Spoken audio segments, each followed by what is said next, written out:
Hello everyone, it's Miss Creepy Tales here. Today we have a very special video.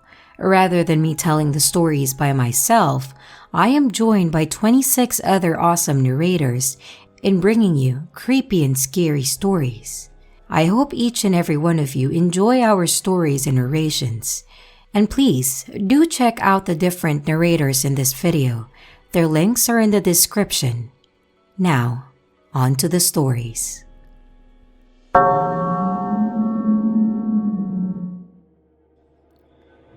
The day started like normal. I had breakfast and then got ready for school. In my 4th period class, there was a boy, let's call him Nick, that was bickering about some sort of creature called a skinwalker. I walked up to him, insisting he tell me more about this thing. Nick then said, "Yeah, a skinwalker is a sort of paranormal being that hides in the forest at night." I personally am a fond believer in these types of things and have never heard of a skinwalker. Upon entering my house without saying anything to my mom or dad, I ran upstairs to my room and got on my computer. Once I got on the web, I typed in the search bar, skinwalker, and there came up a lot of creepy images. I clicked on a wiki page and researched this thing. The following weekend, me and my school went on a school-wide camping trip. Basically, where each grade goes for a week of camping. But this year, we will be doing it a little different.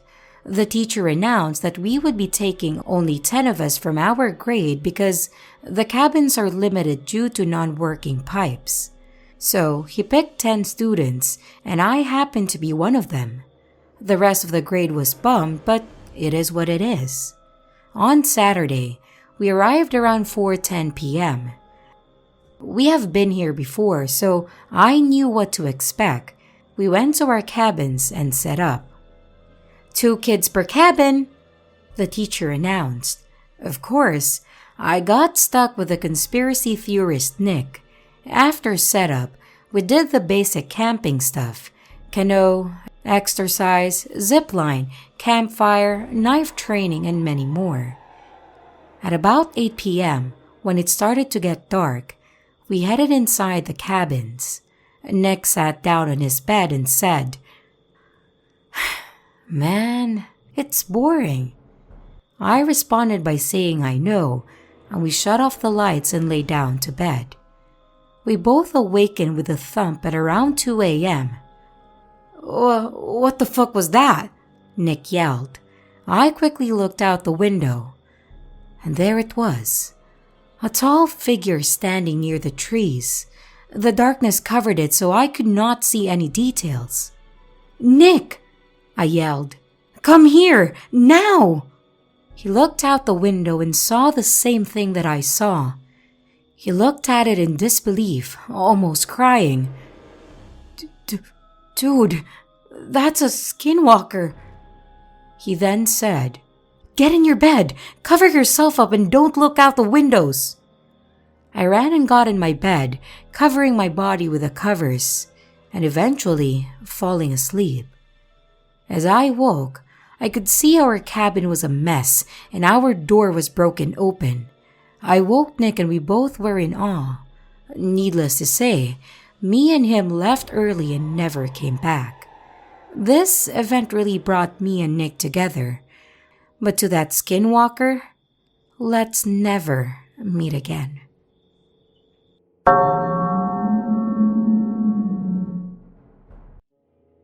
I was a stubborn and precocious teen. At age 15, I had a lot of friends, but I was a bit of a loner and enjoyed long walks in nature. Very long walks. Sometimes 10+ miles.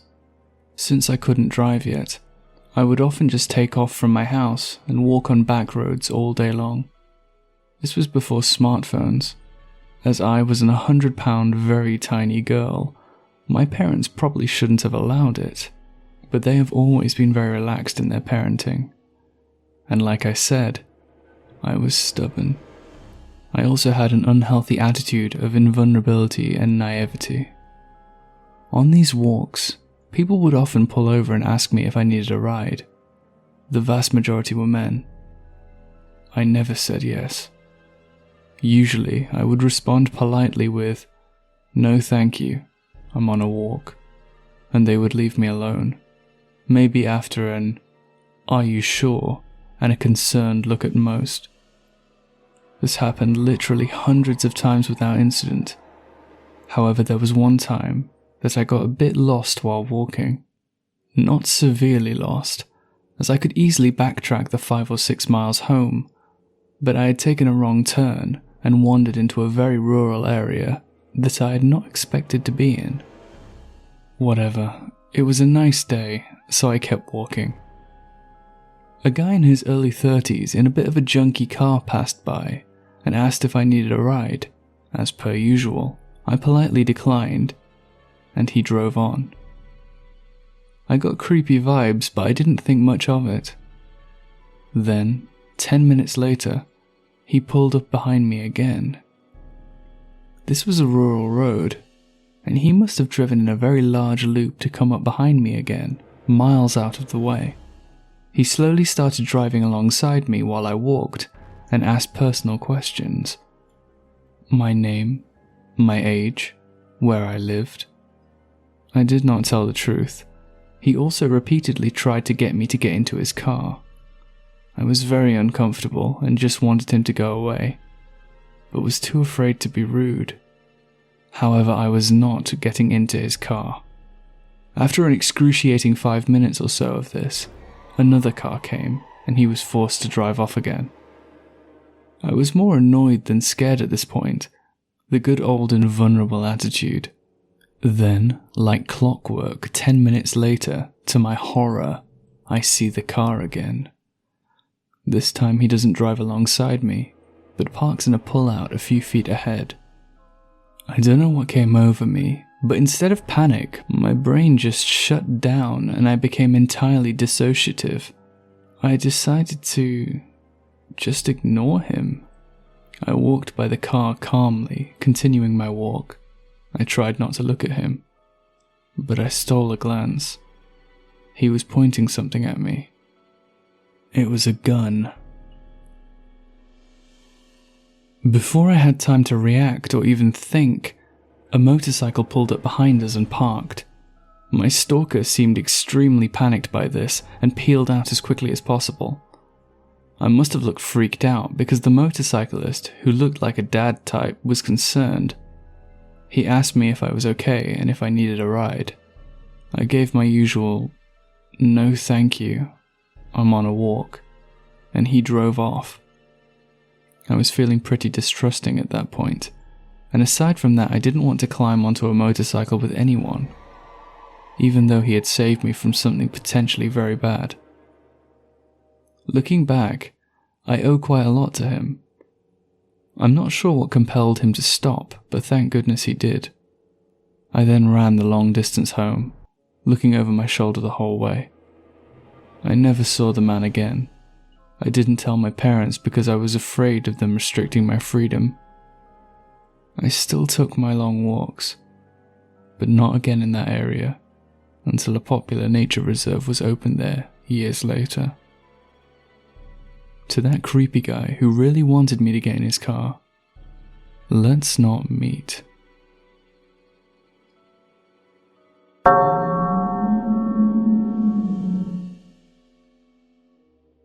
Have you ever been followed home from work?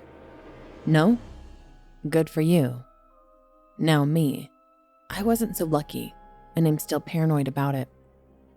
I work at a retail store. Most people already know this about me, so it's no secret as to what I do for my job.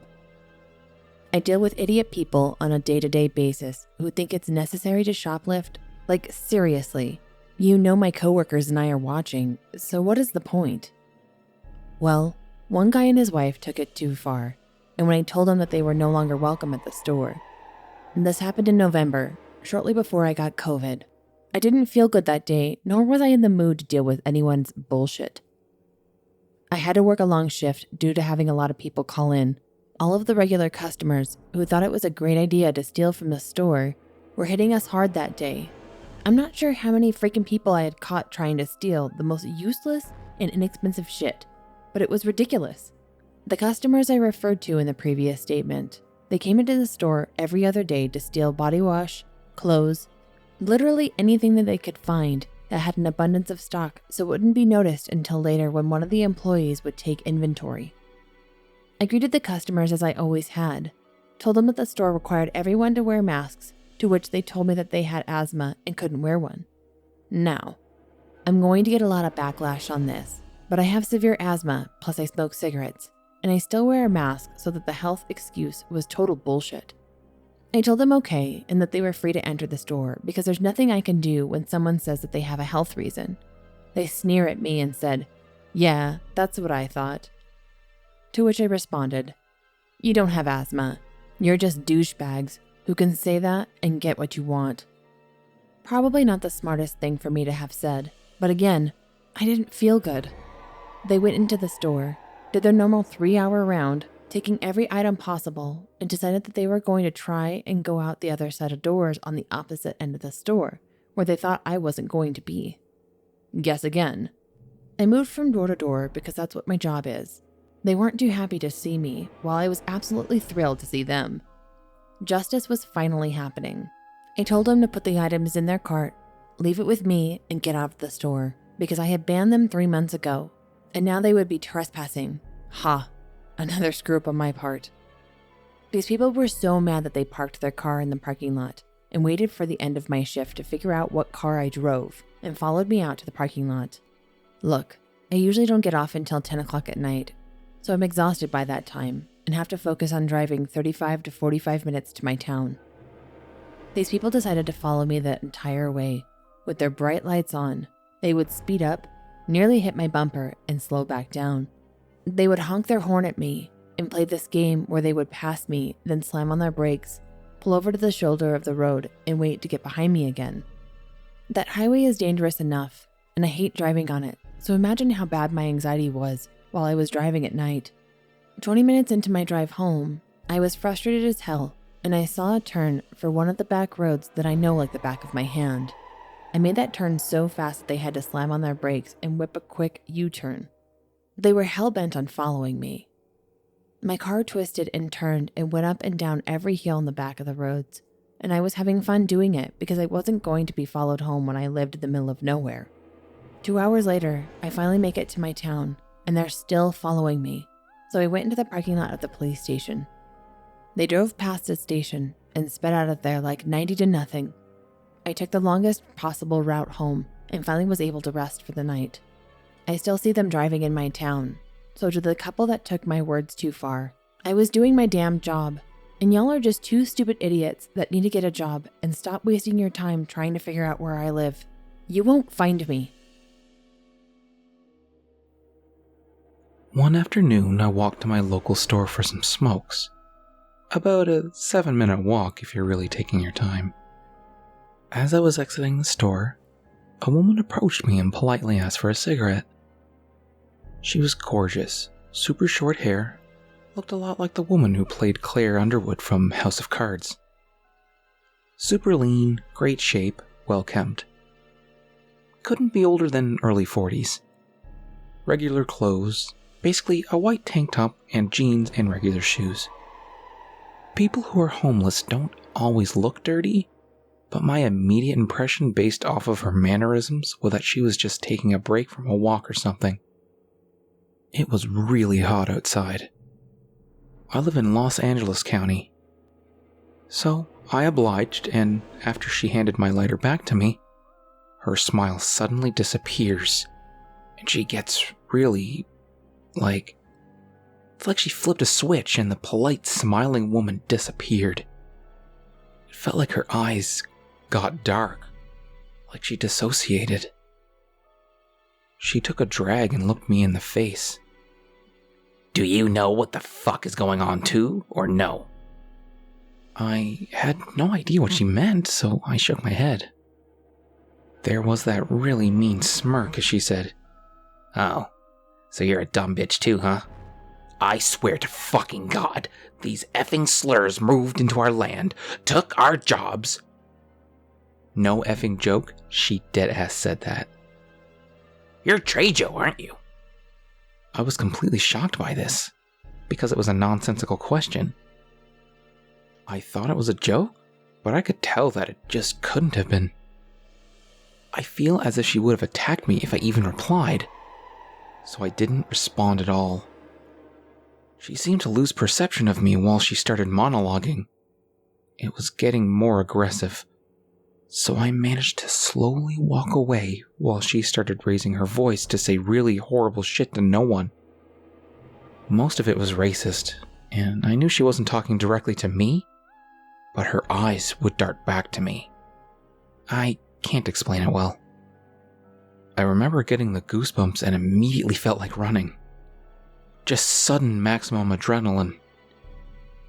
I kept my cool and walked along the sidewalk of the busier road so there would be witnesses if I happened to be attacked or something. Thankfully, she didn't follow. This wasn't the only time. It felt like she was either waiting around for me or something, because I ran into her multiple times over the entire year of 2019. 2 of them being at the same corner store again. The second time was at a McDonald's on the other corner. I was baked as shit, eating that good, and everyone reacts to a woman crying loudly from a booth that was a few tables behind me. Dread. I don't know how, but I just knew. I couldn't bring myself to look. A manager approached her, and after asking if the woman was okay, the woman replied with, "Do I look fucking okay to you?"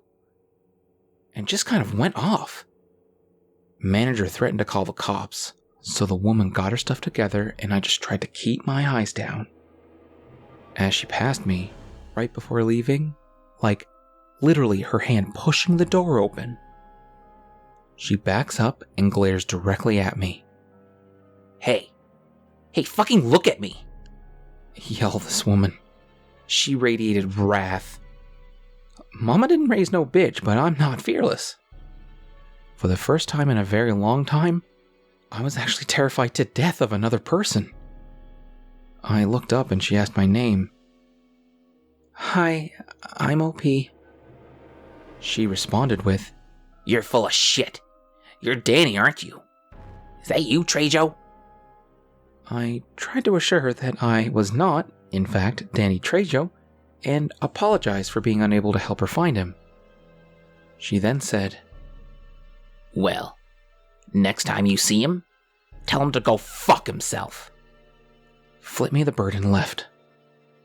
The employees checked on me, but I stayed in that McDonald's for an extra hour just to be safe. I had my roommate pick me up and drive me home since I walked. It was less than a 10-minute walk, broad daylight. I just couldn't find the strength to do it, and my body felt so weak and shaky anyway. I hadn't cried about being afraid of another person in over 10 years. Being so afraid of someone who was potentially my neighbor, someone who might be following me. I saw her in passing at least once a week that year until I got too scared to leave my home. We were complete strangers, and I didn't do anything to her except bum her a cigarette. The final time I ran into her was at the corner store again. Around month 5 or 6 of running into her. She was wearing really nice satin or silk pajamas, clean white fuzzy slippers, and had a cig in her hand. She saw me walking down the sidewalk and I didn't have a choice but to look down and pass her. I ended up looking up and gave her a kind of weak smile, like a just passing through, kind of softer than the hello coworker scrunched face, you know? She still looked so evil, and I saw that she watched as I rounded the corner.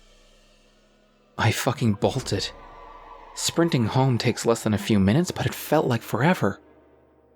I couldn't bring myself to go to the corner store for months after that, especially by myself. Despite having lived in the area for 3 years and befriending the clerks. My neighborhood isn't even a high-crime area, and I never felt unsafe until that happened. Just a note from one afflicted about another. This story is not meant to find actual humor out of those with illness or trauma or addiction. As absurd as it happened, this woman has an affliction that somehow convinced her that I'm an actual enemy in a way that made me feel legitimately threatened. I haven't seen her in a year, thankfully, and I hope she found some kind of help. Afflicted Claire Underwood lookalike? I'm sorry for whatever you've been through, but I really hope we never, ever meet again. If we do, I hope you'll be well enough to see that I'm actually 28 female and very, very white.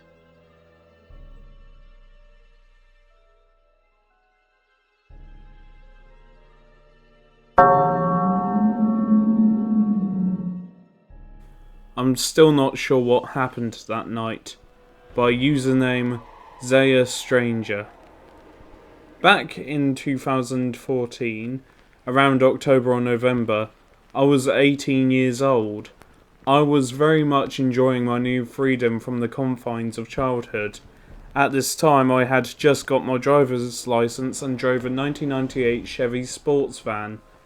I did everything in this van, and because I had a hangout spot on wheels, I started to make a lot of new friends. One night, when I went to go and see some of my newfound friends, something happened that I cannot explain. It was late when I decided to drive some odd 25 miles to see my friends. Between my town and their town, it was just a dark, quiet country road. Every once in a while passing a driveway with a street light on the property. Ever since I was a kid there had been one road around the country that people like to talk about. They called it Swamp Road. The road is located right past the local high school in the county, closest to my town. This school is in the middle of nowhere, and it's just very eerie at night. The road itself is dark and quiet, located right in the middle of a very large patch of woods. So, at night, it was even more terrifying.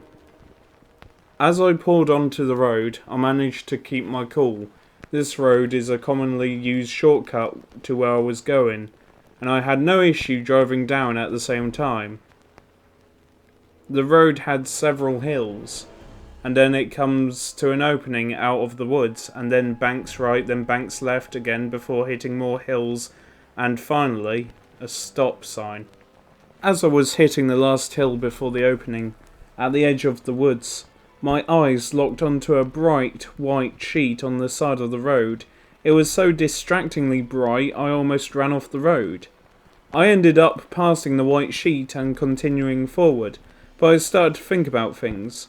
I've always been one to think about the bags on the side of the road. What if it's money, or if someone threw out a dog they didn't want, or something worse?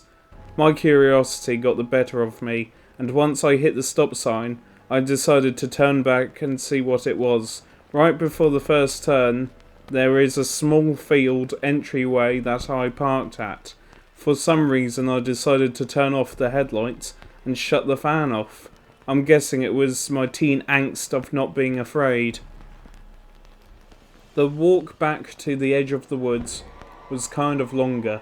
The only reason I didn't want to park closer is because a car could potentially come over the hill and get freaked out and wreck because of the van being parked there. So I parked a little ways back and walked towards the edge of the woods. The moon was pretty bright, so it wasn't too scary. But once I got closer, some of the trees that weren't quite dead yet covered up the light, making it nearly impossible to see. I pulled out my phone and turned on the flashlight to see that the sheet was completely gone. Nothing was there. My heart sank at first, but I thought it was maybe that it wasn't this hill. Maybe it's the next hill up. So I was walking up the hill to see if it was on the next. I heard a rustling in the woods. I didn't have time to think. I didn't know if the sound was going away or coming towards me. All I remember was hearing something running fast in the woods, and it sounded like whatever it was dragging something along the ground. I ran back to the van, started it, and immediately got out of there. During the drive to my friends, I tried to tell myself that whatever I witnessed was completely understandable and rational. Maybe it was a sheet full of trash, and an animal had come and drug it away, and it got spooked when they heard me walking towards them and ran away. I got to the park that I usually picked my friends at, and waited for them to get here. When I got out the van to throw something away near the bathrooms, I saw little wet handprints on the rear and side of the van. I, no joke, was looking at dripping handprints on the windows of my van. There was no one in my van. I was the only one there.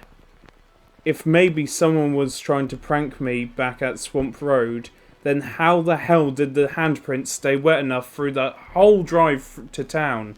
I was driving well over the speed limit because I was scared. To this day, this is the scariest thing that has ever happened to me. It's the last weird thing that has ever happened to me, and there is nothing I can think rationally what could be the reason.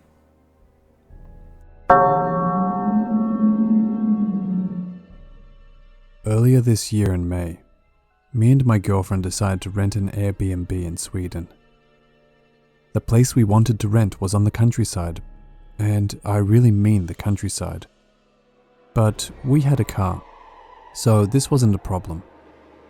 It was on the border to Norway in the west, and the house itself was a typical, traditional and wooden, old Swedish radhus, or townhouse. The house had 3 floors and it basically worked like an apartment house. Everyone had their own entrance, and so essentially, it is an apartment in a house. An apartment block, but far, far away from any city. The place was oddly cheap, had a free parking lot, and above us and below us were some neighbors. We spent a total of 11 days here and I wanted to get out as soon as I could. Upon arriving to this place, at first everything seemed fine. You'd come in, there was a kitchen right ahead, and down the corridor to the left was a sleeping and living room, all in one. This room also had an entrance to a balcony. The toilet was on the left side of the corridor when looking towards the bedroom. The whole place was wooden, and it was medium, comfortably sized. The kitchen and the bedroom sleeping room had a very odd contrast. The kitchen was very white-colored and pleasant, and the bedroom very dark. Dark bed, dark chairs, dark windows and floor and rug. Everything was grey, black, dark brown and so on.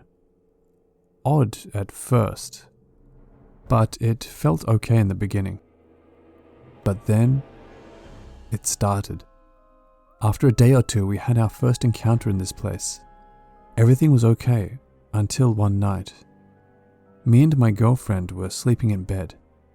It was night and all lamps and everything were off. But there was a full moon, so you could see a bit. Anyhow, this night I vividly remember the dream I had. I had a dream that I was driving somewhere close to this house. A road about 1 kilometer away, which is very curved. I was driving right side and turning right constantly. There was a mountain or cliff on my right, and I could never see up ahead into the road. Suddenly the road was ending, and the opposite lane came into view. But right before that, right before it were to reveal itself, a voice in my head told me, and I still remember, "Something is about to happen." That is when I woke up from my dream, and literally 1 second later my girlfriend bolted up in the bed into a sitting position. She started to scream, flail her arms and push herself away from me. She was looking at me and she was shrieking like she doesn't even recognize me, like we never met, like she saw someone else. She was shrieking, wailing at the top of her lungs, and it was the most primitive, scared scream I had heard in my life. I hugged her, tried to calm her, and I was saying, it's me, I love you, hey, it's me." She calmed down. She asked where the hell we are. I explained where we were, and then she came to her senses. We tried going back to sleep with the night lights on. For me, it was not possible. She fell asleep shortly, and then woke up again, saying that she dreamt something was choking her in bed. This creeped me the fuck out. I did not fall asleep until the sun came out at like 4 or 5 a.m. The whole night, I felt watched. I felt like something was in the bedroom. I had the hair on my body stand up randomly, and I was never so creeped out in my entire life. I heard noises coming from the kitchen, subtle ones, like the noise when someone walks with socks on, but quietly, as if they're sneaking around. What my girlfriend experienced this night, she said she has only ever had it once in her life when she was a child, and she never had it again, even till today. This kind of night encounter did not happen again during our stay, but during the evening or night, every single time I would feel uncomfortable in this place. The bedroom, living room felt heavy, like it was difficult to breathe, to focus and to relax. Even my girlfriend complained about the air. She opened the balcony a lot, but it never helped. Once the sun went down, I felt very paranoid. I was again hearing noises from the hall and from the kitchen, like someone was walking or doing something there. I felt watched, stalked, and some kind of electronic candles that the place had were turning off and on completely randomly without any regard for the time of the day. They were at the balcony window. We found this to be very freaky. And the moment you exited this place through the door and went out into the staircase, it felt like something just fell off your chest and shoulders. Like you're free. The moment you're back, that heavy feeling was there. Something was wrong. Every night, without exception, I felt watched, like something was behind me or around the corner constantly. I bought plenty of beers, and I'd chug them in the evening to relax. Some days into our stay there, my girlfriend had to go to another city for some kind of paperwork. It was a rainy, cloudy, and cold day. I drove her there. It was about 1 hour of driving in each direction. I was driving back, the rain falling, and the wind was loud. No encounters until I got home. I got home, parked. I was feeling okay there and then. But the moment I grabbed my keys and had to unlock the door to get inside, I felt so anxious, and I had a gut feeling telling me to not go in there. I did it anyway, of course. Right as I enter, I'm struck by a feeling of my sixth sense or something. I felt paranoid, anxious, watched, and like I was trespassing. Like I was in the wrong place. A feeling I can't explain. I had planned to take a nap because the night before I was unable to sleep. Going to the bedroom, I constantly felt like something was behind me and was turning. The place was so dark, so creepy, even with the lights on. Despite the wind and the rain, it was so quiet inside. And I noticed that our neighbors, I never heard or saw them, pretty much except for the first day we arrived. I only ever would hear their pets. They had some dogs. Other than that, never. Despite having neighbors, the place felt completely lonely, and I was so creeped out that I honestly decided, fuck it, I'll sleep in the kitchen on the couch there. And as I prepared and did that, something happened that did not happen before. The kitchen had turned quiet, and there were no noises there at all, not even the fridge. As usually there would have been. Now the noises were coming from our bedroom and the hallway. Footsteps, or some kind of ambient breathing. Unexplainable, a presence was there. Looking down the hallway, It was unusually dark and I felt a fight or flight response within myself. I was 100% convinced something was in the house with me. I grabbed a knife, and as I pulled it out of the sheath, it broke the unbelievably quiet silence. Turning around into the hallway felt like forever. It felt so heavy, so wrong, that I shouldn't do it. Like something was waiting there for me. Like I was about to die. Like I was about to find someone there with me, in the house. I turned the corner and nothing. Continuing down to the bedroom, all the noises had ceased and nobody was there. But the feeling of a presence had remained, and the noises continued when I went back. I went back to nap, and I sincerely tried to, but I failed in doing so. I was supposed to pick up my girlfriend from that city a few hours later, and I was literally counting down the seconds until I could leave this apartment and go pick her up. And I had gone earlier because I could no longer take it. As soon as I went outside, I felt like a completely different person. Like I had crossed into another dimension or something. Much better. This presence, the watching and the sounds continued through our stay there. Every night, evening, and even during the day, it was oddly creepy. In the past, I have never felt anything like it, and I typically don't believe in the paranormal all that much. But this place was the most uncomfortable place I had ever been in. Even more than uncomfortable. Creepier than the old house we grew up in, where our great-grandmother died. Even that was more peaceful. Some nights felt so creepy and heavy that I nearly suggested to my girlfriend to sleep in the car instead. No real attacks on us happened, and I never actually saw anything. No shadows, nothing.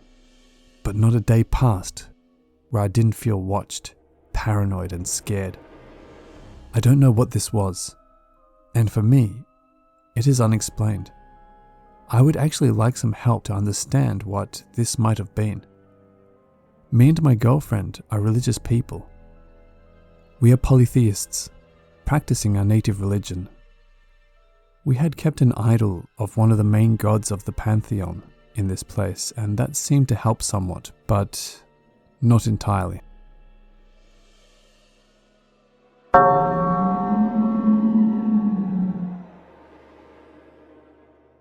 When I was 3 or 4, I was a bit of a problem child. I wasn't a bad kid, but I was highly energetic, impulsive, and had really, really bad anger issues, which led to bad behavior and making some mistakes. Big ones. One of these times I was bugging my mom.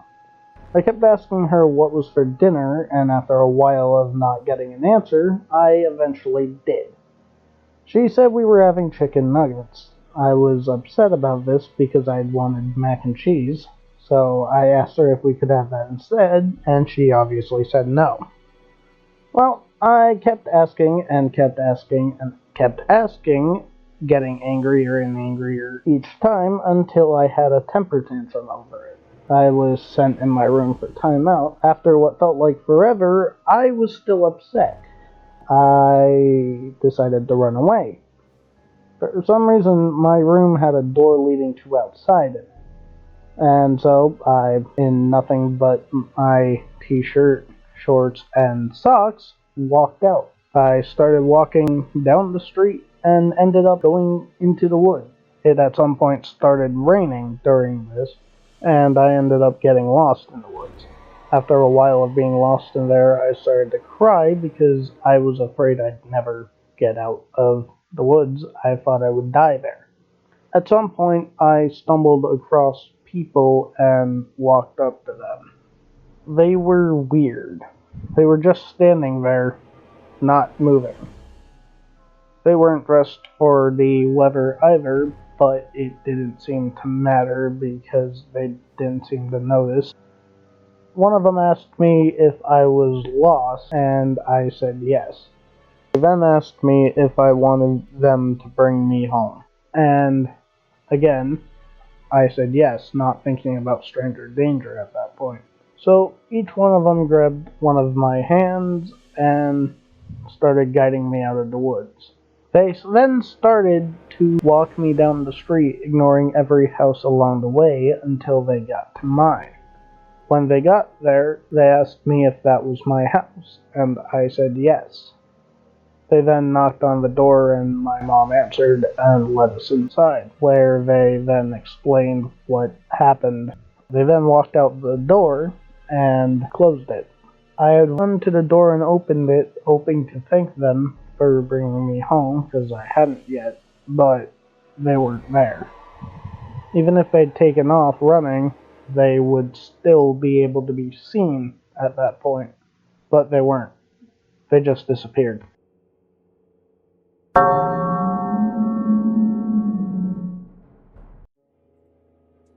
I've been lucid dreaming from an early age. When I got into the occult, I started doing rituals and spells when lucid dreaming. I also started interacting with spirits. This one time, I summoned an angel, but after a couple of dreams, I realized it was more of a demon. Eventually, I started to get freaked out. So during one lucid dream, I decided to bind the demon. In a lucid dream, I called on the triple goddess and asked her to bind the demon. With her power, and in the name of the goddess, I bound the demon in an obsidian stone and bound it with a sacred name that came to me in the dream. The next day, I was walking down the street, and in the center of the road, I saw the same obsidian stone that I had dreamed about. I walked past it, then came back and picked it up. What if it was the obsidian stone from my dream? I took it home and put it in a small jewelry box and closed it using the same sacred name from my dream. I didn't forget about it, but kept it near my altar. I never opened it, and there it stayed for over 5 years, until this story happened. I have a cabin in the woods, but live in town. My husband was staying in the cabin all by himself, and I was in town because of work. It was night, and I received a phone call from our neighbor. Let's call him Tom, who lives near our cabin. He calls me because another neighbor, let's call him Bob, has taken his truck and ran through his gate and come onto his property with a gun, threatening to kill him, his girlfriend, and me. Tom tells me that Bob is now on his way to our cabin. I hang up the phone and call my husband. I tell him Bob is on his way and to get his gun. My husband thinks he has hung up the phone, but he didn't. And I hear him set down the phone and get the gun and leave the house. I'm stuck waiting and listening for goddess knows what. I started to pray, first to my gods and goddesses for protection, but my fear was overwhelming. I heard noises coming from the phone but couldn't make them out. I felt impotent and afraid, and I decided that I was going to throw everything magical and occult I can at this.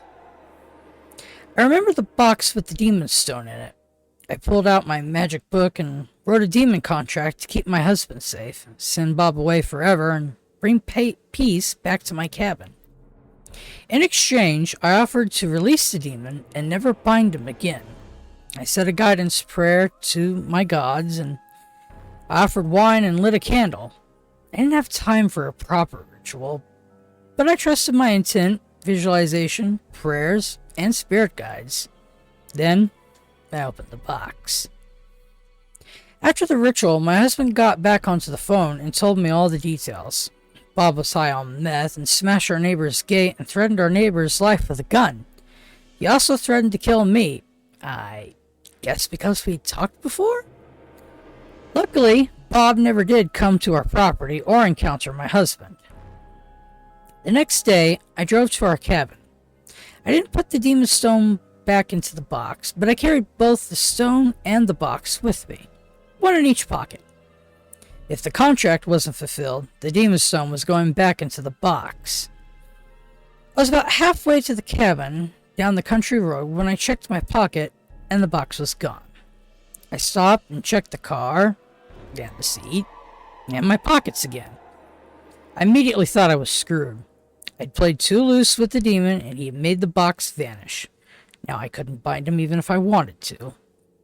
I drove for a couple more minutes when I saw Bob driving the other direction. He was towing his trailer home down the road and away from his property. I quickly finished driving to my cabin and got the rest of the story. The cops showed up the next day and Bob was still high on meth. Tom had a video of him with the gun threatening to kill everyone. The police arrested Bob, but because of COVID, he was released from jail. Bob came and got his trailer and left. I don't know more than that, but after hearing the story, I figured the contract was fulfilled. I kept the stone unboxed on my altar for a couple days to make sure Bob wasn't coming back. Everything seemed fine, but soon bad luck started to happen.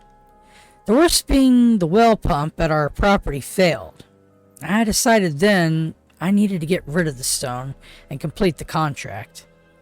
I did some trance work and was being told to put the stone on Bob's property.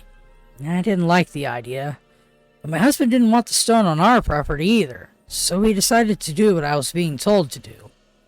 I drove up to Bob's property and said a prayer and released the demon using the name I used to bind it. Then I threw the stone away.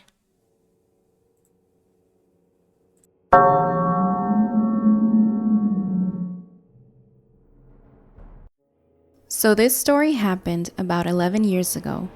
I was a senior in high school at the time, but it is the single most mind-boggling thing that I have ever experienced. It's also important to note that it happened in mid-December. I am from Iowa, and the winters here get cold at night. Like, if you get stuck outside, you will die kind of cold. That, plus the snowfall, makes everything dead silent. You can hear anything and everything inside the house and even immediately outside of it. Well, me and my best friend were hanging out in my family's walkout basement, just having a boring winter night playing video games. We were also the only ones home. The reason it was just us is because my mother went from work straight to a bar to grab a few drinks with coworkers. So me and my friend thought it would be a good idea to break into the family wine and live a little.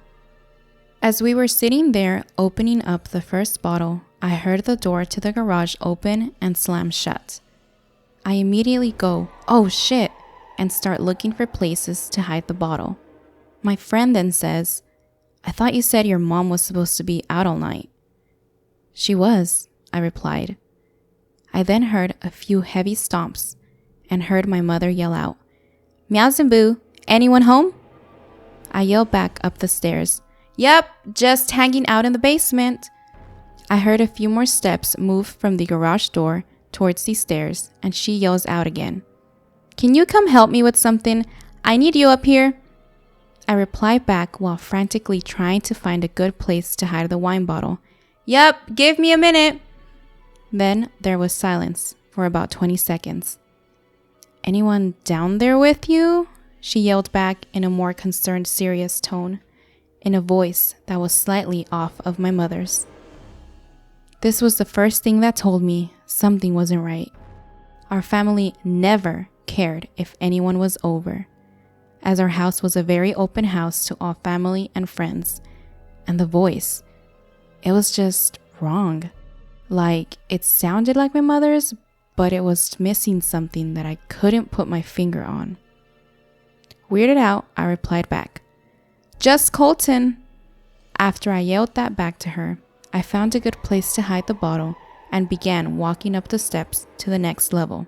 Now, as I was walking up the steps, I couldn't help but feel the overbearing silence of the house and the slight electric twinge that something isn't right. When I got to the top of the steps, I looked over to where the door to the garage is, and also the kitchen right next to it, and it's black. Pitch black, as if the lights were off and there was no moonlight shining through any windows. I walked over to the kitchen, yelling out, "Mom, where are you?" There was no reply, just silence and darkness. I feel the electric twinge turn into full needles and my adrenaline kicking in full force. I have to get out of here as fast as possible. My mother was not home. I run back down the stairs, grabbing my coat along the way. What's wrong? Colton says.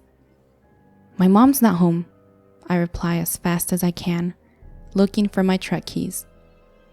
What do you mean? You were just talking with her. I could see the confusion in his face. There's no one home. We need to leave now. I took a few steps towards the back door that opens up to the yard, and then I see my dog shaking on the couch and my cat growling behind it. I couldn't leave them. I just knew that if we left, something would happen. Are we leaving? Colton said, still confused as all hell. No, I can't leave them here alone. Something is really off. I'm going to call my mom and figure this out. I pull out my phone and call my mom. She picks up immediately. MeowsandBoo, what's going on? She answers. Mom, were you just home? I heard you yelling for me from the second level, and when I went up, you weren't there. I said frantically, hoping that she was playing a joke. No, I'm just leaving the bar. I wasn't feeling very well. Are you okay? What do you mean you heard me? I fill her in on the whole story and she rushes home. Colton and I stayed in the basement with the animals until she got home.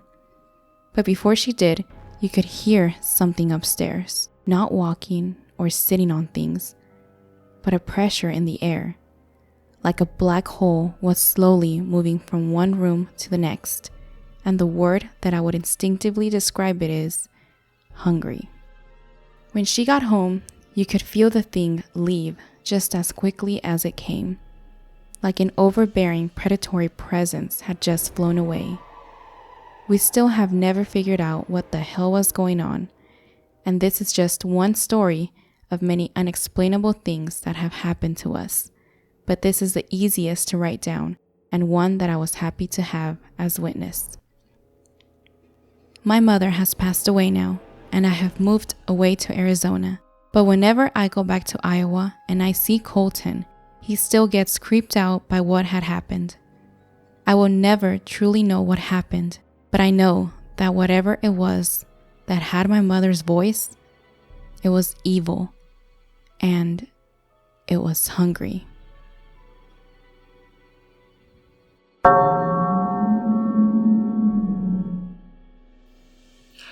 I worked as a flight attendant for a few years when I decided to take an extended sabbatical from college. There were a handful of L&M situations I encountered, but one in particular still makes my skin crawl more than any other. I was born and raised in Texas, but had moved to New York when I was 21. So when I found out at the beginning of a week-long trip that I'd have a couple of overnights in Austin, I was super excited to go to my home state for a few days. My brother lived just north of the city, and we planned to hang out and go to dinner the night I arrived when he got off work, and the following day we were going to meet up with our dad, who lived about an hour away. So I get to the hotel downtown, the crew and I check in, and then we each head off to our own rooms. Short elevator ride and I get to mine, where not even 5 minutes later, there's a loud, hard knock on the door. It was only around 1 or 2 p.m., and I hadn't called either my dad or brother to let them know I was in town yet, so they wouldn't know what room I was in. I assumed it was maybe one of my crewmates, so I headed to the door. Before even making it to the door, however, a loud male voice on the other side boomed, "The front desk sent me about the bathroom problem you called in," before trying to open the door. "Unlock the door and open up, miss. I need to come in. Now." I froze in my tracks. I hadn't even been in the bathroom yet, let alone called anything to the front desk. I'm a petite woman, and while I take no crap from anyone despite my size, I'm still very cautious about situations like this. Slowly inching toward the door to look out the peephole, all I could tell was that the man on the other side was at least 6 feet tall and easily over double my weight. There was no way in hell I was going to unlock the door for him.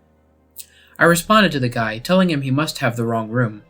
He continued pounding on the door while constantly turning the handle, telling me no, he needed to come in, and was getting in the room one way or another.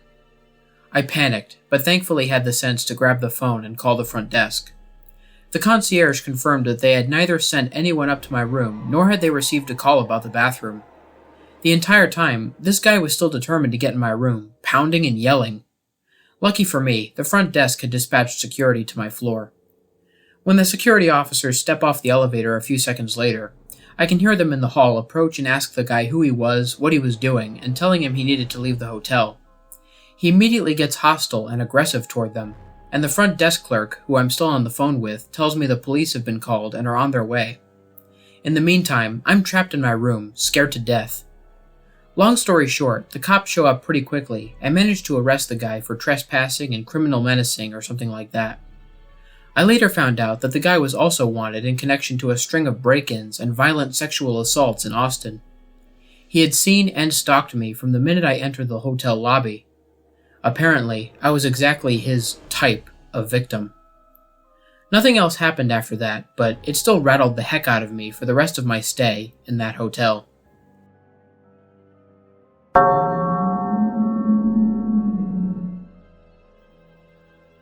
I moved into my boyfriend's house, but always felt anxious whenever I was home alone.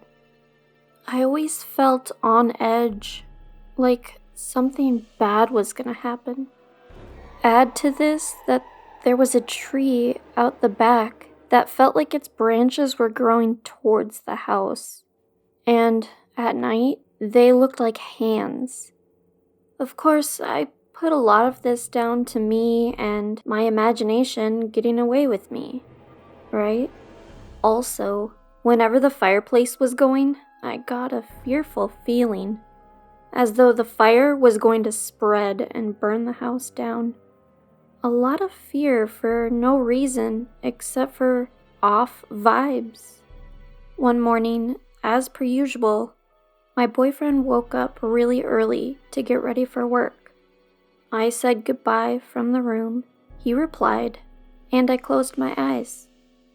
The door was left a little bit open with the hall light on. My cat wandered in through the door and jumped up onto my bed. She walked up on my body towards my head as she normally would. My eyes were still closed, and when she got to my head, she grunted really loudly, like a pig. Now I was frozen in fear and felt a huge arm go over my chest and squashed me so I couldn't breathe. I dared not open my eyes, and I started saying the Lord's Prayer in my mind. I lost focus of that as I still couldn't breathe and the pressure still didn't drop off. I then said in my mind, God, get rid of this. Throw it outside. Pressure now off, and I looked and I could see a cat jumping out of the window. Then the sun came shining through the windows. All of a sudden, I wake up in complete darkness, with my heart thumping. A couple of months later, we moved out, and the next tenants after us had a house fire soon after. It seemed like it was bound to happen, with all the bad vibes I got from that house. I was so happy to have moved.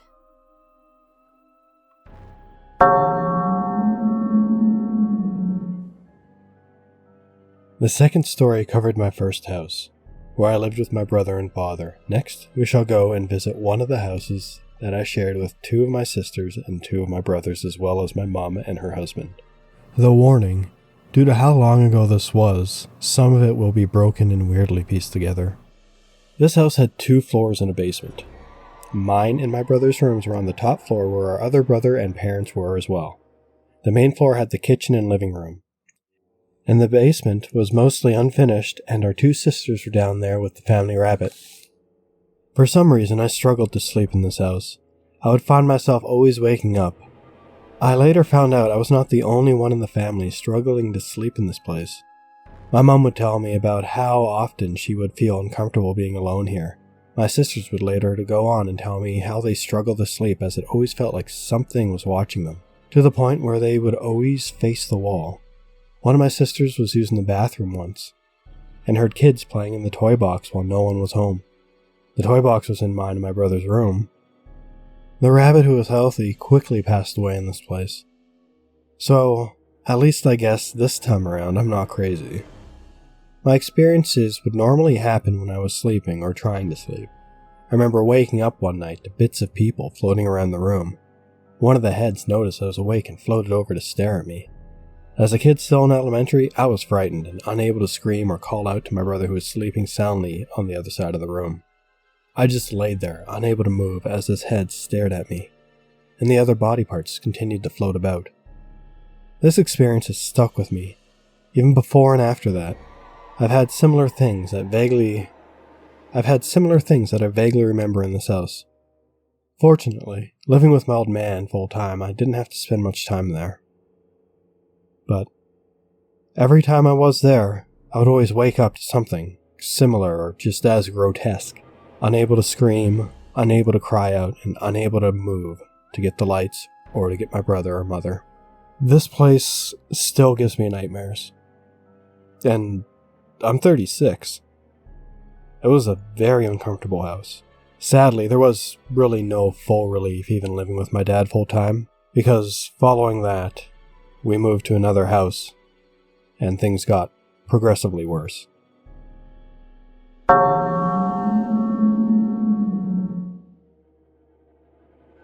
That time I crossed paths with a convicted serial killer. By Snoo Donkey 5457. Narrated by 242 Reads. This happened a long time ago. I'm guessing back in 2006, and I couldn't have been older than 4 years old at the time, yet I vividly remember the fear I felt during this encounter. It was an early summer morning and the sun was up, but a few people were out. In fact, the streets were practically dead that morning. My mom decided to take my sister, only 1 year old, sitting in a stroller, and I to throw away some garbage at the garbage station. I might add that the garbage station is kind of secluded from nearby houses, bordering one of those deep, dark forests of eastern Sweden. Since I was only 4 years old when this happened, the memories from this incident have faded a lot. However, my mom remembers all of it. She says that upon entering the garbage station, she immediately got an eerie feeling of being watched. I remember that feeling too. I felt creeped out, even though I didn't know why I was scared. I guess I could sense my mom's fear. Walking along the secluded garbage station, my mom suddenly stopped and told me this. Opie, hold on to the stroller as hard as you can and don't let go, no matter what. That's my most vivid memory of all of this, and I don't think I'll ever forget those words. I'll at least never forget how they made me feel. It was as if my blood turned to ice. I just froze. My mom sounds stern, but even as a toddler, you can sense when someone is that scared. My mom was definitely afraid of something. The rest is just a blur. I don't remember much apart from the aforementioned, so I'll let the rest of the story be told from the perspective of my mother. This is the recollection of her experience, recalled to the best of my ability, but in my own words. Not far from where we were standing, a truck was parked with a man seated in the front. Nothing unusual. A lot of truck drivers stopped to rest by the side of the road. But this man was staring. He wouldn't stop staring. He stared right at me, examining my body with this determined gaze of a predator. Gluing the three of us in his sights, he truly seemed pleased by the fear he instilled in our faces. And his eyes, they were something else. Almost as if they didn't belong to a human, but rather a predator of the savannah. I felt like prey, stuck in the claws of a lion. I just couldn't move. That's when he smiled at me. I remember that dead smile, those cold, calculating eyes, and the way he licked his lips. Almost as if to say, I could kill you if I wanted to. I believe this was the point in time into this strange encounter when my mom told me to hold on to the stroller, to hold on tightly and not let go. My mom is a small woman, 160 centimeters, weighing only 55 kilograms, about 5 foot, 100 pounds. And she could easily have been overpowered by this overweight man in the truck. My mom later admitted she was afraid he'd jump out of that truck and knock her over, possibly assaulting her, or even kidnapping me and my 1-year-old sister. We bolted out of there. We didn't even throw away much garbage that morning. We just turned around and walked home as fast as my mom could do, with a stroller and a 4-year-old toddler by her side. We never talked about what happened that day, up until very recently. This incident has always lingered somewhere in the back of my mind as that weird thing that happened when I was a child, and every time I walk past that garbage station, I get a weird feeling in the pit of my stomach. As previously mentioned, this happened in 2006. Fast forward to 2008, the face of a 10-year-old little girl called Angela was printed across the front of the page of every newspaper in sight. She had been abducted, sexually assaulted, and murdered, and the perpetrator was an overweight truck driver named Anders Öcklund, now known as one of Sweden's most infamous killers. Anders Öcklund was charged with the murder of Angela alongside the sexual assault and murder of a woman named Pernilla. He is also suspected of abducting another little girl who's still missing, making him a pedophile and a serial sexual assaulter and a serial killer. My mom says that when she saw Öcklund's picture in the paper, especially when she saw those cold, familiar eyes, she knew he was the creepy man from the garbage station that early morning all those years ago. Thinking how my mom, or my sister, or me, or all of us could have been his victims, that sends chills up my spine. Anders, even though you're behind bars, let's not ever meet again.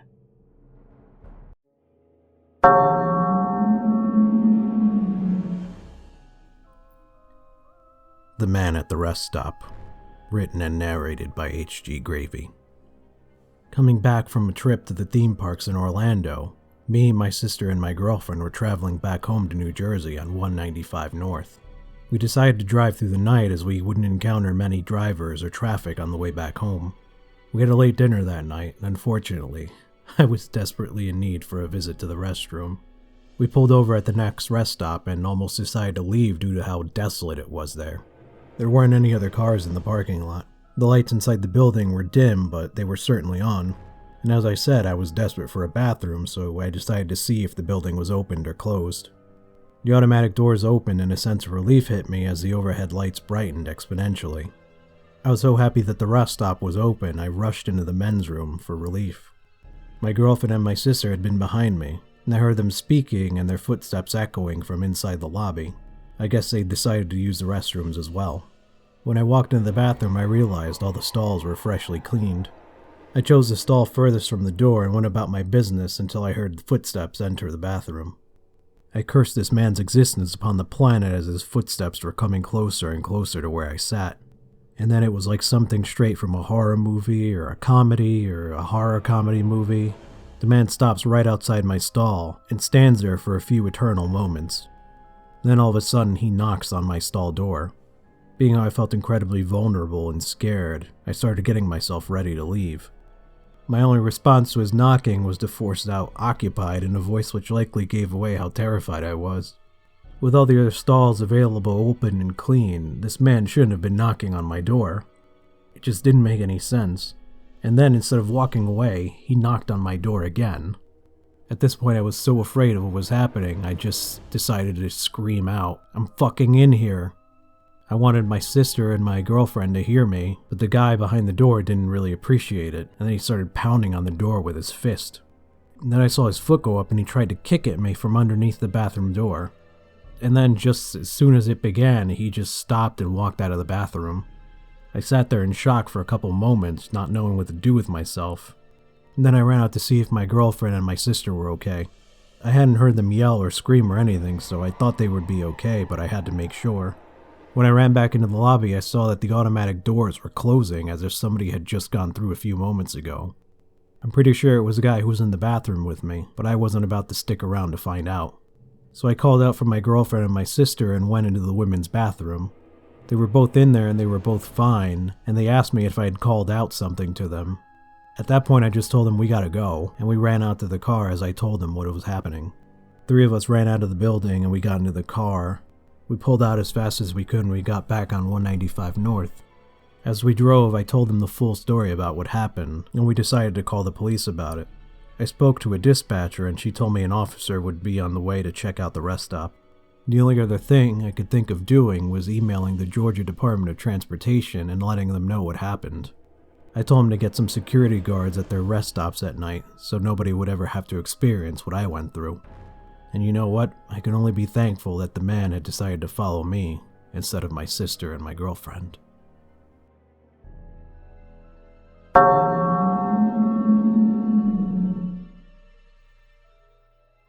Not my story, but my mother's.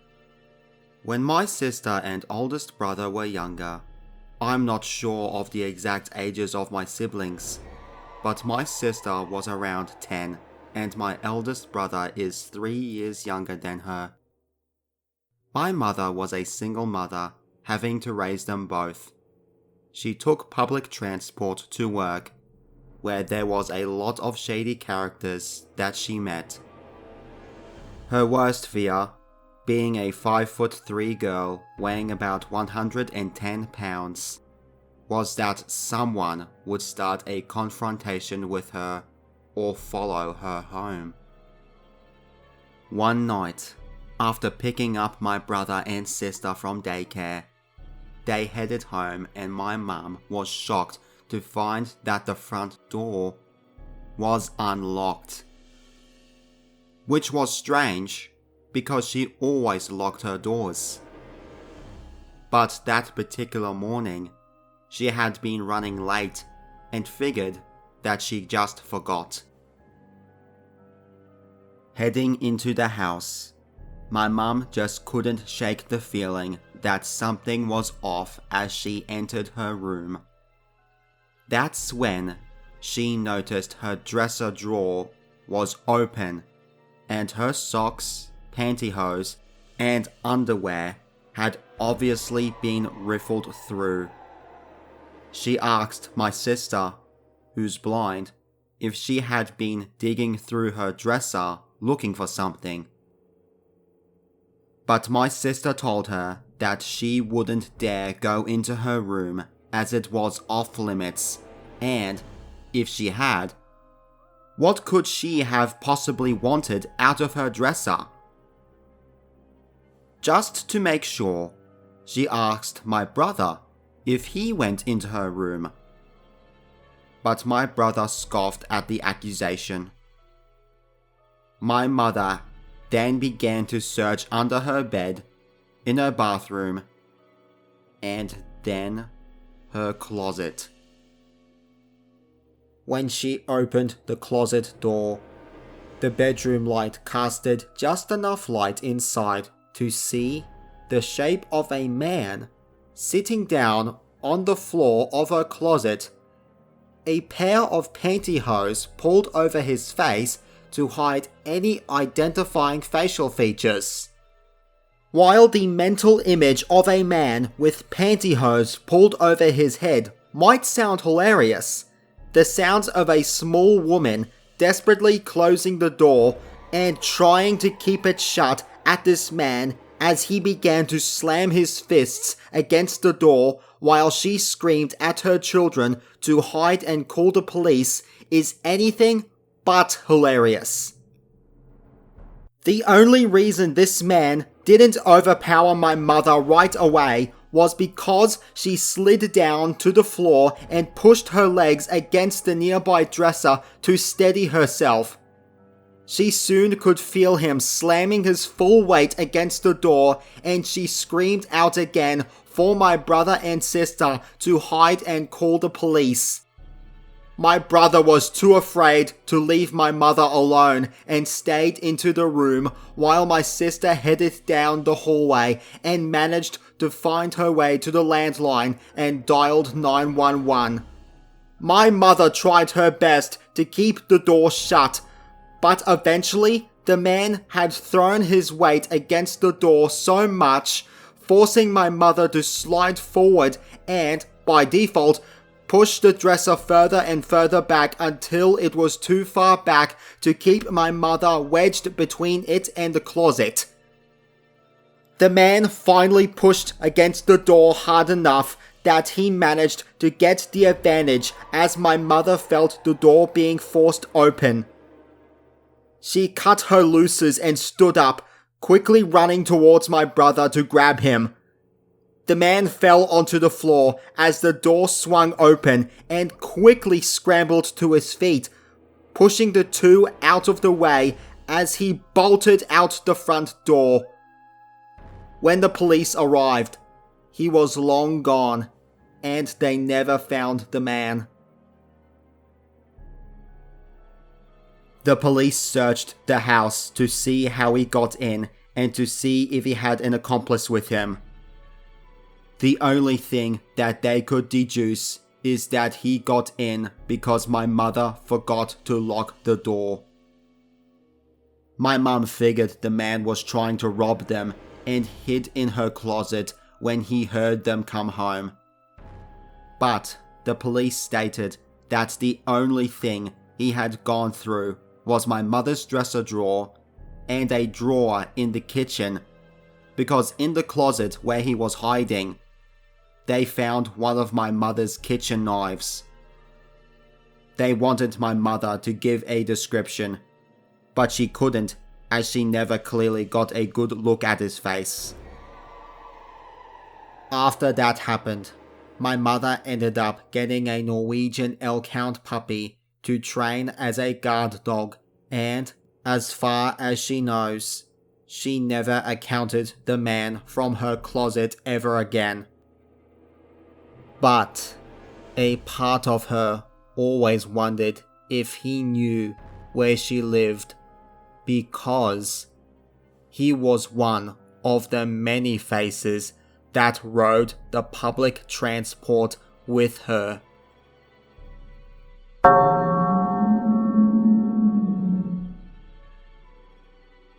This story is by Mike0323, Ted Bundy wannabe. Let's not meet again. This happened during the summer of 2015, and I had graduated high school, and I still lived in my hometown. I was out with some friends, and it was getting really late, like around 1 a.m., so I decided to head home. I stopped by a drugstore close to my house that was open 24/7 to pick up some aspirin and snacks. The one I went to was in the same parking lot as the supermarket. I parked my car close to the store and it was empty. There were no more than 2 other cars in this giant parking lot, and I was nowhere near them. I head in and grab what I came to get quickly because I had this overwhelming feeling of dread the whole time. I felt like someone was watching me. But I couldn't see anyone else besides me and the cashier. Then, after I had gotten everything I intended to buy, I stalled checking out and just went aisle to aisle looking at random things because I thought whoever was out there would leave if I took too long.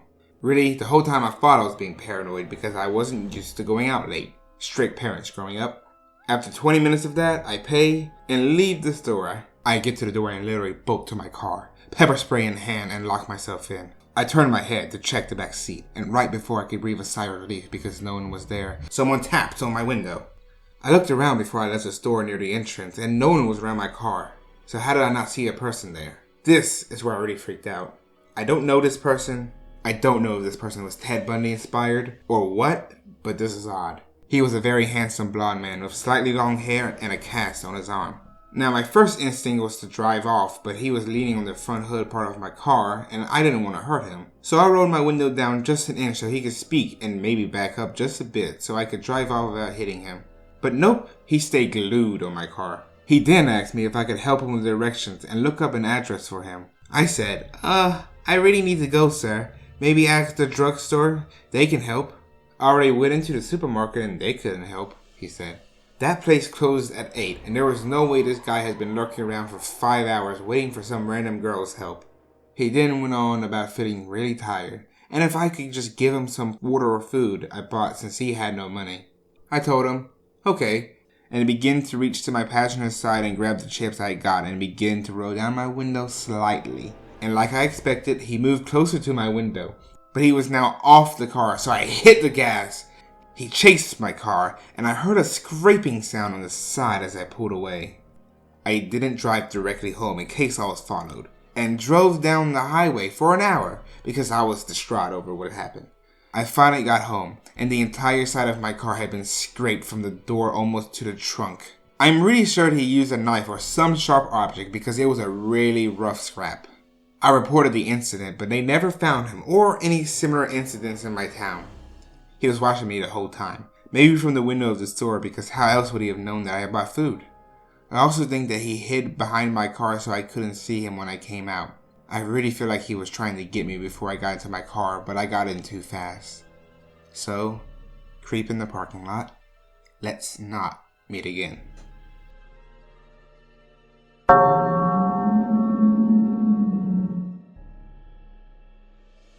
This is a messed up story with so many details that I'm not sure how to structure it. I'll probably forget to add some parts, but I'll divide it into chapters so it'll be easier to navigate. I used to live in Stockholm, Sweden. There I attended high school and met my then boyfriend Jack. He will come into play later. I had a Gifio back when that was a thing. I used to use GIFs to link to my blog to show makeup, hairstyles, etc. For those who don't know what a Gifio was, it was basically Instagram, but only for GIFs. The site did have its downsides, particularly the nasty sexual messages you could get quite often. Then this person, Robin, started following me and was so nice and friendly. It felt like genuinely like Robin wished me all the best and made me happy whenever he or she would write. Robin said that she or he was a male, 23 at the time, and was from the US, but had Swedish relatives. I thought that was really cool, and we would chat a few times a month in English. I also loved to sing, and I uploaded covers to YouTube. Robin would be so excited when I released new covers. It was so nice to have an online friend who seemed truly happy for me. Although this behavior started to become too much sometimes, and it started to feel wrong. Robin then sent me a drawing, and he said it was a portrait of me. It was a girl with animal ears, making a cute pose with her hand, piercing green eyes and whiskers. He said that it was me, but mixed with a cat, my favorite animal. I was beyond impressed. It was so cute, and I was so flattered that someone would draw me. But then, the excitement turned to ash in my mouth one night. This is when things started for real, where the flags should have gone up. I play League of Legends, and one of my favorite champions back then was Ahri, especially in her Firefox Ahri skin. I was scrolling through Safari on my phone to find a wallpaper of her to have on my phone, and then I saw the picture, the fan art Robin made, only that the eyes were now yellow, like Aris. I clicked the picture and it linked me to a DeviantArt account, and the caption was something like, "Casual cute Firefox Ahri, posted 3 years ago." I wrote to Robin and told him how upset I was that he stole a drawing from an artist, then edited the colors and claimed to have worked hard in making it himself. I explained to him how awful it is to take someone else's work and say that it was yours and that you made it. He said that he was ashamed and sorry, and he only wanted to impress me and to make me smile. I couldn't stay mad at him for long, but now I was wary. It had been a while since I had posted a cover, and Robin made sure as hell that I knew that it had been a while. He would nag and plead with me to make another one, to the point that I had to tell him to back the flipping burgers off. Then I posted one a few weeks later. I broke up with Jack, the boyfriend. We went our different ways and it was okay. Robin, on the other hand, was not. He couldn't, for the sake of humanity, grasp why we had broken up and pleaded yet again, but this time it was pleading for me to get back together with Jack. I tolerated this at first because to most people, Jack and I seemed perfectly happy. I got really upset with Robin because after a few days on end, he would ask me if Jack and I were getting back together, and I had to explain that Jack was being unfaithful, seeing other girls, and flirting with them. Robin's response was, "Oh, but you can't forgive him? You guys aren't getting back together?" I was done, and I told Robin to leave me alone. I was scrolling on the internet and thought one night that I wanted to listen to others doing the same cover that I did. I started scrolling through the list and I saw my face on a thumbnail. The only thing was, though, this was not my video and not my account. My heart froze and I felt myself growing cold. I clicked the link and my audio started playing. It was my voice, my picture, but not my name. I clicked the profile and the coldness intensified. Every cover of me, every video from my own YouTube, Instagram, friends' YouTube channels, and SoundCloud were all on there. The videos dated back 2 whole years. The account said that her name was Jenny and she was the one singing and producing the music, even going as far as taking videos of my relatives and saying that it was her family. I was so confused, scared, and angry. Who would do this? I then got my answer with the most twisted thing that I ever experienced online. It was in the comments section to one of the videos. There were comments from Robin. One of Robin's comments read, "Thanks so much, Jenny, for dedicating this song to me." And Jenny replied, "Oh, no bother, Robin. I made it all for you." The stalker had to be either 2 stalkers, or this person made up 2 characters and was talking to him or herself through the comments. This freaked me out big time. I wrote to all my friends whose content was stolen, and I told them to help me shut this account down, and luckily it was shut down within 20 hours. I locked all of my social medias, removed everyone I didn't know in real life. I Google image reversed all of my profile pictures and nothing came up. I was paranoid for about a year after this, and I didn't trust anyone I didn't know in real life. Robin made new accounts to follow me, which I then blocked. I have an official Instagram for work and such, which she or he could be looking at. I've now just accepted it's something that may happen, and that I shouldn't live in internet fear because of one person. I logged into Tumblr because I wanted to see if I had some juicy memes. Yeah, I know, cringe. I then saw blocked accounts. Only one was blocked. Guess who? Robin changed the Tumblr blog from his or her Robin fakery to something new and something personal. The blog was filled with angst, just like any other Tumblr, but this was filled with self-hatred posts, extremism and racism, and long posts that were written in Swedish. And this is when it hit me. This person had to be Swedish. I told my best friend to go through the blog and use her FBI skills and see if she could sniff something out. I'll combine all the evidence that we know so far. The stalker was probably born in 1989, and he or she lives in the same part of the city as my parents. We're not sure on the gender. The stalker couldn't go to high school with me, but must have known me through somewhere else, maybe mutual friends. He or she stole my content for years, pretended to be my friend only to get more content, and they're probably still checking in on me. My best guess is that it was a girl who wanted to be me, have my life and my boyfriend. When I stopped creating new content, her whole made-up world started falling apart. If Robin somehow reads this, I hope you'll find acceptance and happiness in yourself, because it's no life living it through someone else. Go in peace.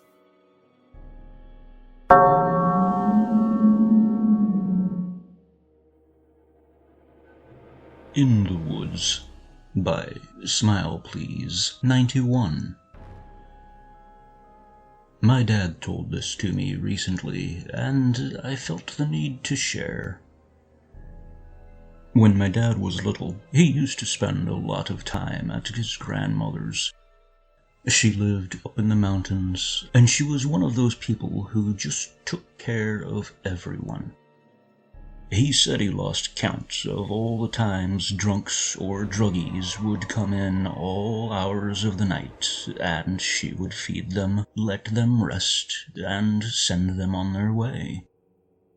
She was a kind person, but also one who, what you see is what you get, and she wasn't afraid to tell you what was on her mind. He said he grew up not being scared of much because of her, and he thought the world of her.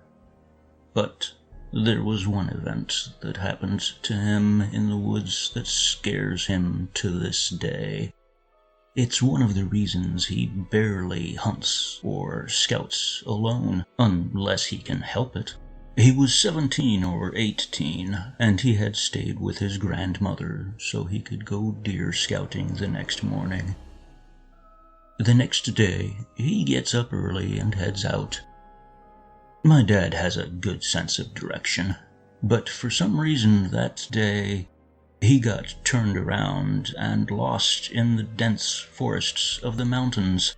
He walked and walked, and night fell with him still clueless on where he was. Tired, frustrated, and a little uneasy, he stopped to take a break and sat down. He said that it was pitch dark, his little flashlight not giving much light. He was thirsty and starving, and he just wanted to get back to his grandmother's. As he sat there, thinking where to go, he heard heavy footsteps and twigs snapping behind him. This scared him at first, thinking he may have come across a bear. He stood up, knowing if it was, he needed to get the hell out, but not be hasty about it as to spook it if it was a bear. He just starts calmly walking away, hoping he was going in the right direction this time. But the footsteps followed him. They were extremely heavy, thudding behind him in a distance. But as he walked, he noticed that they were speeding up. My dad starts walking faster, and as you can guess, the footsteps become faster. In a short time, he hears them now maybe a couple of yards behind him. Scared shitless, he turns around and shines his flashlight to see nothing but these huge hoofprints. In their wake, the grass and such were dead and dying with each step. He starts freaking out and straight out sprinting now, not caring which way he's going. He just wants to get far away from whatever this is as possible. The footsteps behind him are following suit, sprinting after him. He only glances back once more, still seeing nothing but giant hoofprints and dead grass, leaves, and such wherever they land.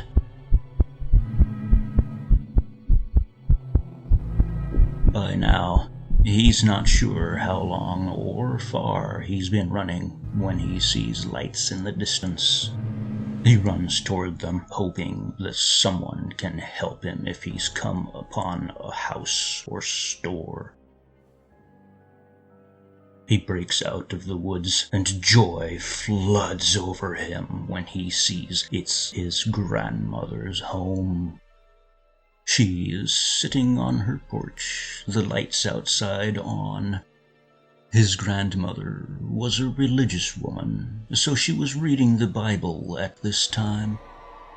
As embarrassing as it was for him to admit, he said he started screaming for her, tears falling down his cheeks, and she stands up and looks behind him to see the hoofprints and hear the sounds herself.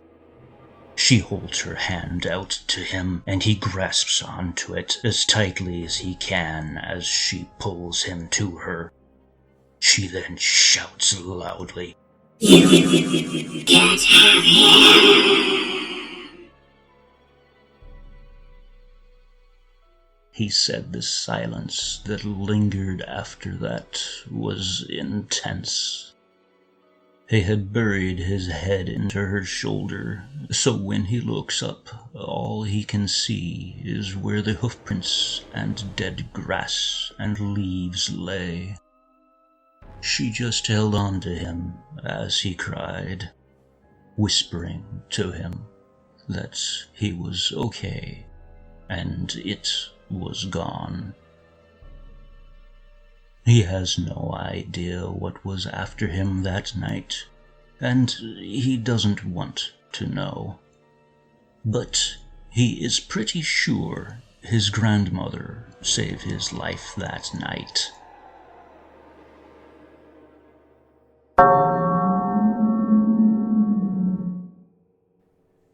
From 15 to 18, I lived in this complex in central Houston that was a hotbed of paranormal activity, along with the surrounding neighborhood. Local people have told me this place was where everyone bought and sold drugs from the 80s to the early aughts. The first apartment I lived in was a one-bedroom with my roommate and an upstairs unit here. At first, the apartment seemed normal, but once we were moving in, I knew there was definitely something in there. I inherited these mid-century Japanese prints that belonged to my grandmother. I got these command strip hooks and made sure they were properly adhered and secured. Every night, at around 12:05 a.m., something would loudly knock them down. No fail, every fucking night at the same time. Eventually, I stopped hanging them up. One night, we came home with 2 large bottles of Suderholm Pinot Grigio. My roommate sat one bottle down on a stable surface on a table while I opened the other.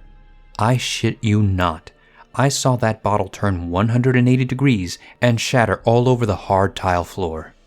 I was livid, y'all. I literally started yelling at whatever did that. "That's not funny! I bought that!" When I came home from an early shift at work, for a second I saw the silhouette in the corner area where the bedroom, bathroom, and closet intersected. This was at around 3 p.m., so it was nearly golden hour. It was a human figure with defined curly hair standing about 5'11". It suddenly occurred to me that this isn't a poltergeist, it's just a fucking guy. It's just a ghost of a shitty guy in my apartment. At that point, I just went off on him. I remember saying, "I pay rent here, you don't, this is my house." I never had any more issues with him, and I think he actually left when I told him to. In the second apartment we moved into in the same complex, the situation wasn't nearly as simple. I knew, upon seeing the place for the first time, that there was a malevolent entity there, but I thought I could handle it. I couldn't. The first few months we were there, it was okay, but it wasn't long before we were seeing shadow people in our rooms. This was the first place I started seeing shadow people that wouldn't flee upon being seen. One night, my roommate yelled for me because there was something in her room. I flung the door open and turned to my right, and it was just there, staring back at us. It wasn't pitch black, but like a dark gray, translucent, and its neck was a little gone. When I told it to get out, it faded. But I was thoroughly shaken. A few months later, something even stranger happened. One night when I was home alone with the cats, I heard a loud, jarring, springing sound. When I went into the living room, the record player was wide open and my cats were huddled together, like they were afraid. My cats would sit on top of this record player frequently, but it had no button or mechanism to make it spring open. The cover was heavy and you had to carefully lift it up. There was no way my thumbless cats could have opened it on their own. About a year later, when I was in the living room, in the corner of my eye I saw something like I hadn't seen before. It was A silvery gray figure, nearly 7 feet tall with a muscular humanoid physique and a slightly elongated head. It was walking between the sofa and the dining area in a wide stance, kind of like that famous Sasquatch video, slightly turning its head towards me. Its eyes were dark and its mouth was thin. I don't know what it was, and it was for just a second. There was always an uneasy feeling in the second apartment, and I tried all I could to get whatever spirits out, and nothing worked. I talked to my neighbor who had lived there since 1995, and she said no one had lived there as long as my roommate and I did, and we lived there for 2 years. She said people would always leave early, almost in a hurry. What do y'all think? Any advice, debunking, or explanation is okay. Thank you.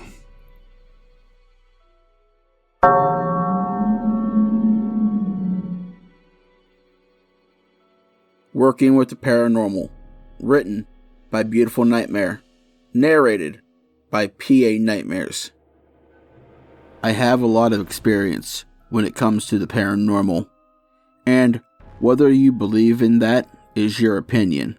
With that being said, let me tell you about an encounter I had a few years ago. I used to work at a small grocery store in my town. It wasn't anything all that great. My job originally started out as a cashier, but within 6 months, I had been promoted to a manager. As a manager, there was a lot of responsibilities, but I did them all with excellence. I know that sometimes when I was having a bad day, things wouldn't be perfect, but that's just how it goes. Anyway, I loved that little store, and I loved my coworkers as well as majority of my regular customers, but I did not, under any circumstances, like the freaking thing that haunted and still haunts that building. Being a manager entailed getting up at 4 a.m. every morning to be at work at 5. When I would arrive at 5 a.m., I would have to go into the back room of the store and turn on the lights. That included going into the electrical room, where I would get the most ominous yet terrifying feelings. I would have to use the flashlight on my phone when going into the room just to turn the large black switch for the store lights, but it always felt like something was watching me. I didn't like that room. I hated it, in fact. After turning on the lights, I'd have to go around to all the freezers and flip those lights on as well. It wasn't such a bad thing, and then I would head to the cash office, turn the security alarm off, and open the cash safe.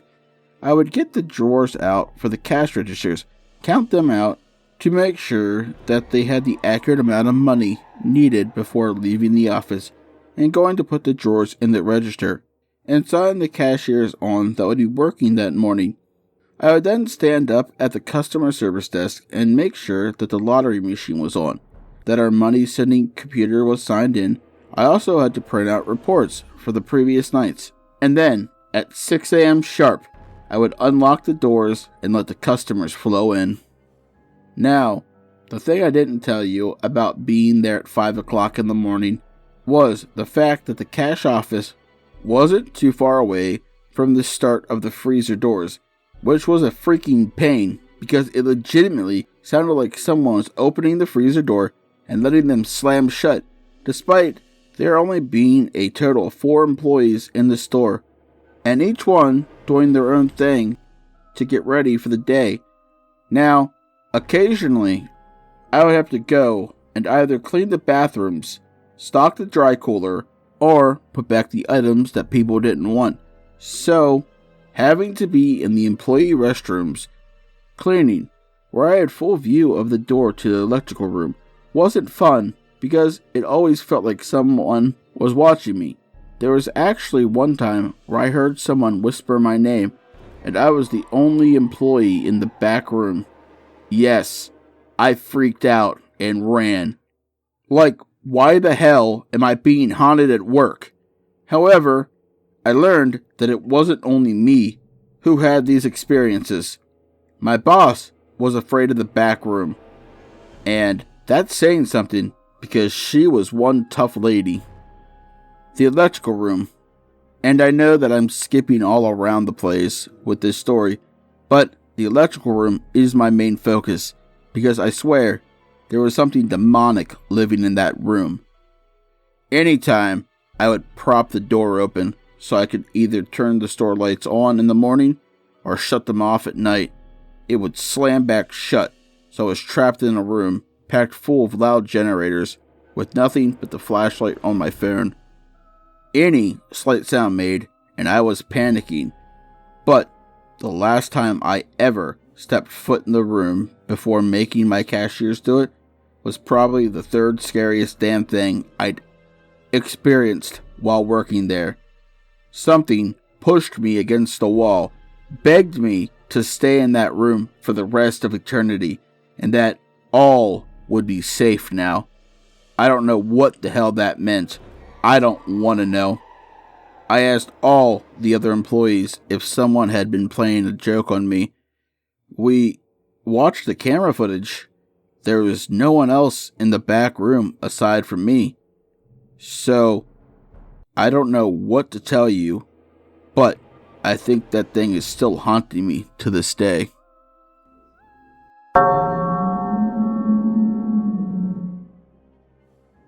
Hi everyone. I decided to sit down and write different weird things that I experienced after I left my aunt's haunted house. These events happened to me a few years before I met my now husband and had my daughter. I had moved into a new apartment with a roommate, which was related to a friend of mine. This apartment was located on the opposite side of town, and I was not familiar with this area when I moved there.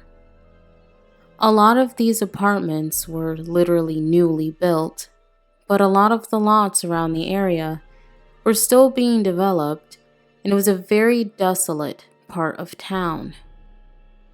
Most of this area before construction began was large amounts of old farm areas that were unkempt and no longer lived on.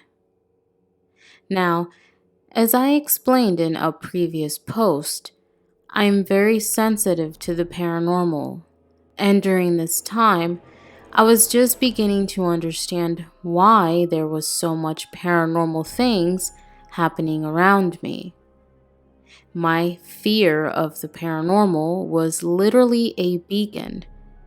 This is what my aunt had explained to me. The very first event that I experienced after moving into my new apartment happened within a week. At the time, I did not have my own car, and besides getting rides from friends, I mostly had to take the bus to get to work. The bus stop I had to walk to was pretty far away from the apartment complex. There was a lot of new construction everywhere on that road in front of my complex. But there was a gas station and a very small shopping plaza that was mostly empty except for a bank and a small mom-and-pop grocery store. I used to sometimes stop at this grocery store to get some Starbucks iced coffee before walking to the bus stop.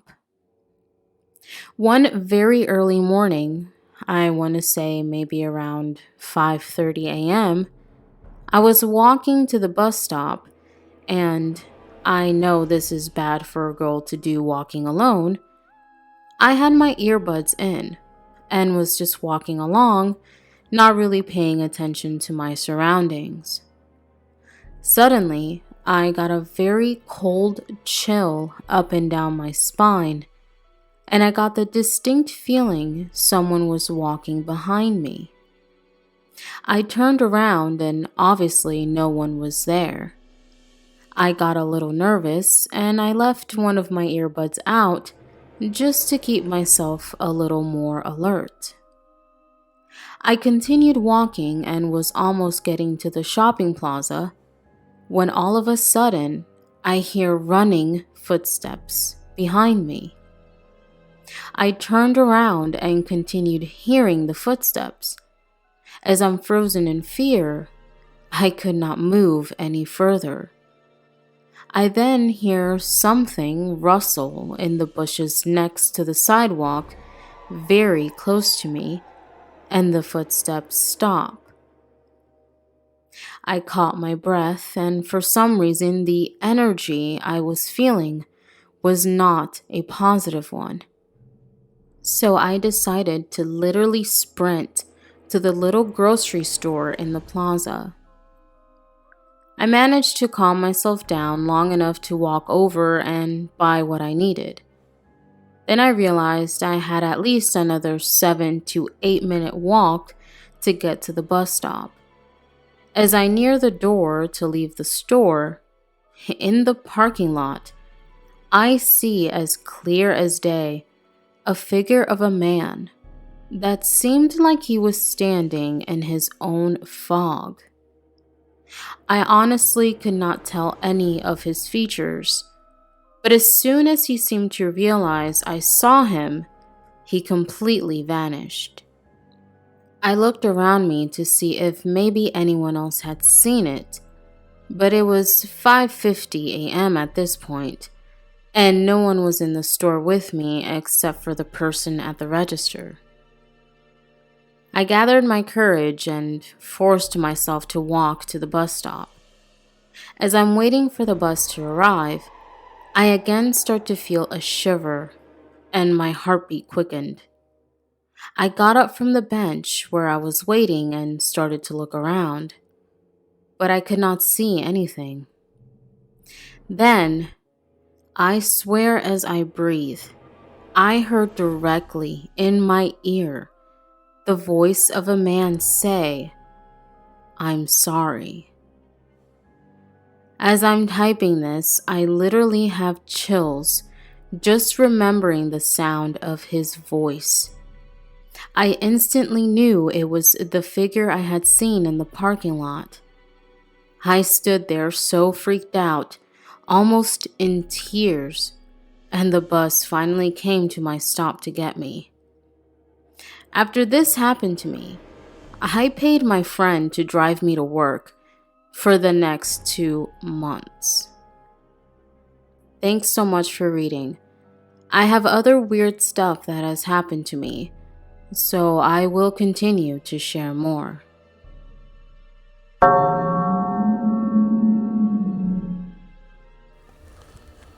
About 10 years ago, my 3-year-old son and my 2 daughters and husband and I moved into a new house. Well, it was new to us, but it was actually a very old house. The inside of the house always seemed to be just a little darker and a little colder than it should be. I had noticed the first time I went to view the house, but as it was summer, I figured it would save on cooling costs. Soon after we all moved in, a friend of mine came by. We were sitting and talking for a few minutes, but she seemed uncomfortable the whole time. Then I saw in her face that something in the other room caught her attention. Her eyes got big. She said, "I have to go." I asked her what was wrong, but she said she didn't want to tell me. I kept after her because her reaction was kind of freaking me out. On her way out the door, she finally said, "This house is haunted." But she wouldn't tell me what made her think so. Still, to this day, 10 years later, she refused to tell me what she saw. About a week after that night, my 3-year-old son casually asked me who the old lady in the bathroom was. Another time, I was leaving for work, but once I got to the car, I realized I needed to run back in the house to get something. I walked into the house, and as soon as I got inside, this framed photo on the wall shot off. Now, I don't mean it fell because of some issue with the nail or anything like that. It shot horizontally away from the wall, not vertically down. And it landed on a mosaic table with enough force to break some of the tiles off of it. I felt like whatever was in the house was pissed that I came back in after I thought I had left for the day. After living in the house for about 6 months, I noticed a weird square cut in the boards on the deck. There was no handle, but I was able to pry it up. The hole was just big enough to fit through, and there was a ladder going down. For some reason, I went down and found myself in what looked like a homemade basement. It was basically just a room dug out of the earth. No constructed walls or stone supports or anything like you would expect if it was a basement that was built with the house. It was very dark, but I could see over in the corner a suspicious-looking large stone. It looked like one of those light-colored 100-plus-year-old headstones that you would see in old cemeteries.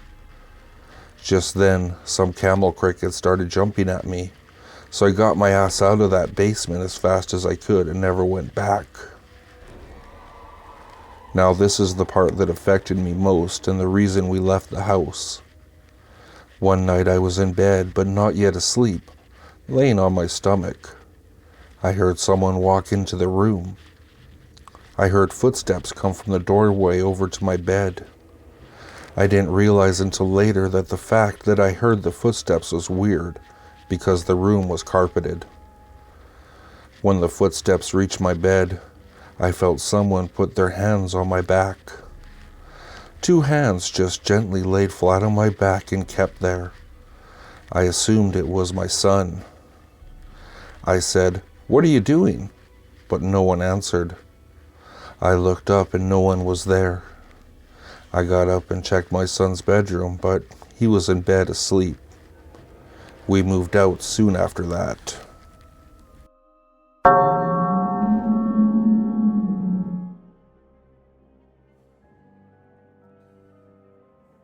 The Woods of Somerset, Kentucky, Part 2, by u/Scary Stormy. This was sent to me from Chuck, who was in the first part of The Woods of Somerset, Kentucky. He isn't on Reddit, but he wanted to share another event from Somerset.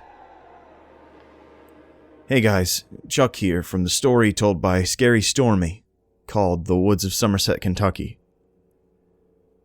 I just wanted to drop in and tell you all that the depiction of our grassroots was very accurate and, I believe, expertly described the tone of that godforsaken place.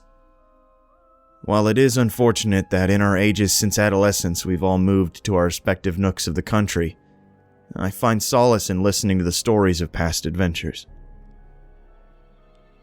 And while fewer and farther between each year, it seems our reunions are fantastic and pick up as though we haven't skipped a beat. With that said, however, hearing this tale has brought up a dark past and reminded me still of another story. That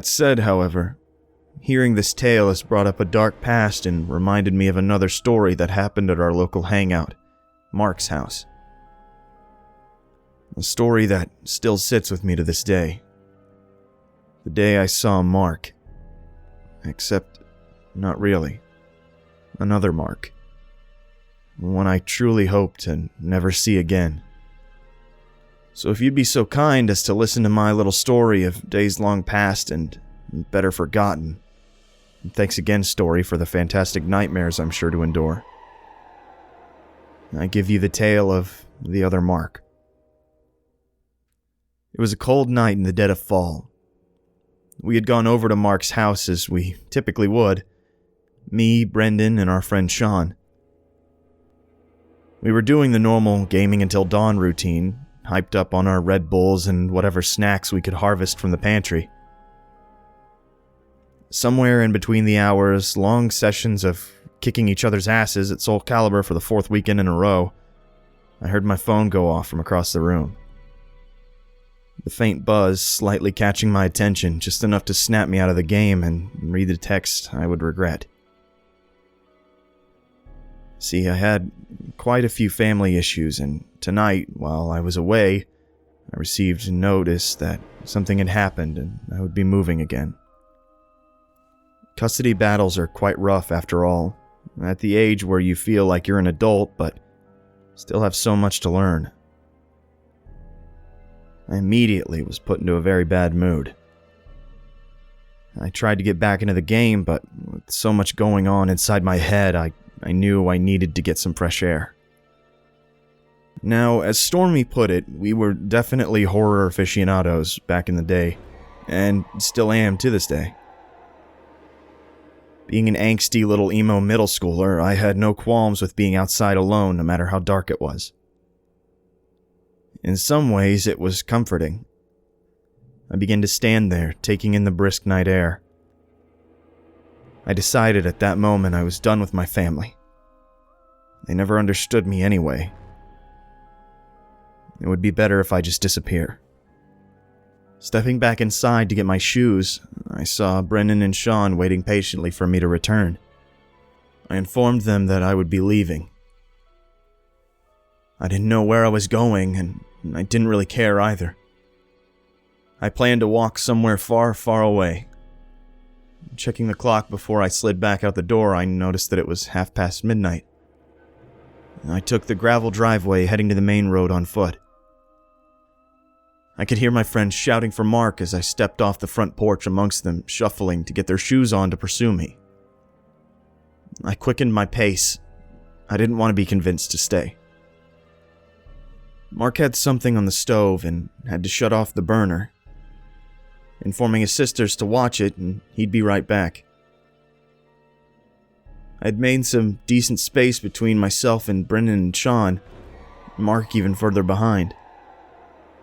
I was making my way down the dark winding road when I had come to one of the only 3 streetlights for miles.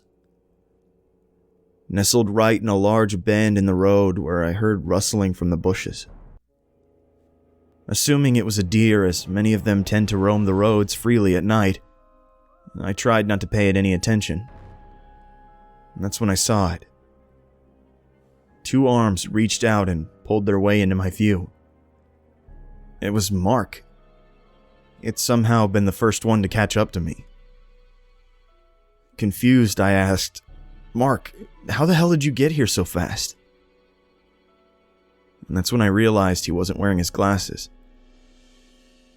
His face looked like it had been cut up by some briars, and he had bruises all along his arms.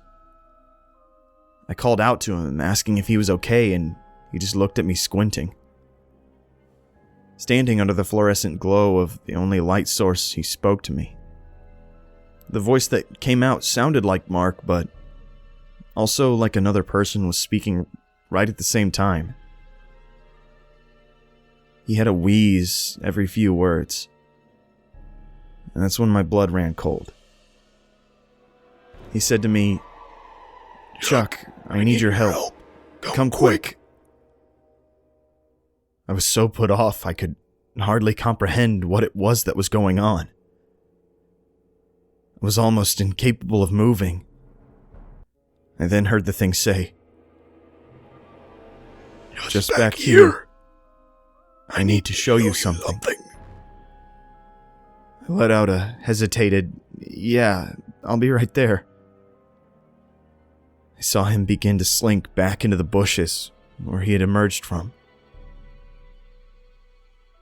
Just then, I heard the flopping of sneakers against the pavement. I realized that my friends had caught up to me by that point. And I didn't care. In an instant, it all clicked together. The bend of the road was illuminated because it was a very dangerous curve. You see, just beyond the bushes, there's a large drop-off with no guardrail. It leads down to a pond that's a good 30-foot drop. And I knew that he couldn't have come from that way. With every fiber of my being, I turned around and started screaming for my friends to run.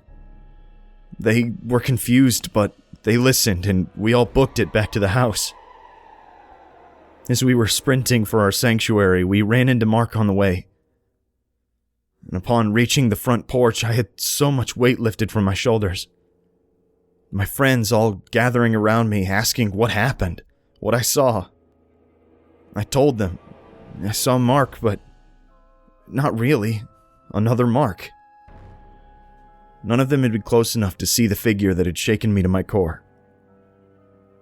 I did my best to explain what I'd seen, and to this day, I don't really know if any of them believed me. Maybe the light had tricked me. maybe my emotional state caused me to imagine it all. After a few puffs of the inhaler that I kept on me, I was able to breathe again. I'd given up any attempt of running away. I definitely didn't want to see whatever that thing was again. We tried to settle back in and fired up a game of Gears of War 2 before deciding to finally go to bed in the living room. We would all sleep on the couch or on a spare mattress Mark had lying around. At about 3 a.m., everyone was asleep, but I was still wide awake, recounting the events and how bizarre it had all seemed. I began thinking it might have been a hallucination after all. That's when I began hearing the tapping on the back door. I pretended like I was asleep, but opened my eyes just enough to see a dark figure the same height as Mark, illuminated by the glow of a kitchen light. I saw him, head down, tapping the glass with one finger. I darted under the blanket and closed my eyes, wishing it would stop. I don't remember how long it went. I don't even remember falling asleep that night. But when I finally woke up the next day, I had noticed, however, from the railing of his 10-foot tall back porch, there was a path as though someone had walked through the pile of leaves. The trail led right up to Mark's back door. There was a decent amount of time before I would agree to go back to Mark's house, and still to this day, when I think of it, I shudder.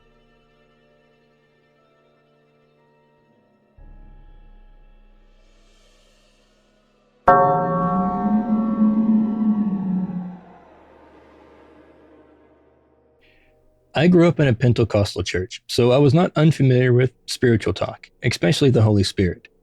I even remember going to a revival at my local church and witnessing a young girl I was in a youth group with become possessed with some sort of demonic force and watching our youth pastor talk to the entity. I left before knowing the outcome because I remember it scared the crap out of me. Funny thing is that I contracted a serious case of pneumonia at this time and ended up hospitalized. My knowledge of prayer and my faith is what I believe ultimately pulled me through. However, this story is not about that time in my life.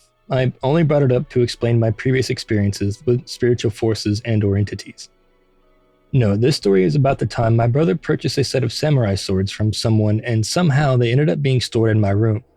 I still remember the bright blue ornate details on the handles of these swords, just not the exact reason why they were placed in my room.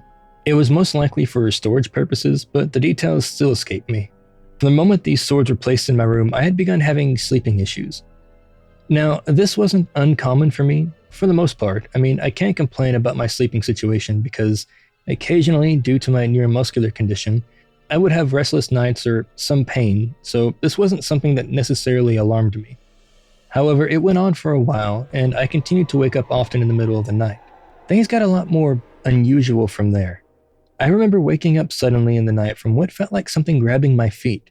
Sometimes I would think it was just my cat moving under my bed as she would sleep under there once in a while and scratch my mattress to sharpen her claws. But because it happened more than once, I started closing my door at night. Even then, when there was no possible way she could have gotten in my room, it still occurred. At this point, I was more annoyed than fearful because I just simply wanted solid rest. At another point, I was awoken with a loud voice hollering my name while I was dead asleep. I startled awake and opened my eyes to a blank room of darkness. I was frightened, but simply chalked it up to a freaky dream or something in my subconscious. It took me a bit to fall back asleep after that, and I remember it occurring at least one more time. The height of my terror occurred when I woke up one night and a black blob-like thing appeared at the foot of my bed, and I just felt paralyzed with fear. I couldn't tell if it was just my eyes or mind playing tricks on me, but all I know is that the room felt very heavy. I wanted to cry out, but I was just frozen. I remember covering my head with my blanket and praying for comfort.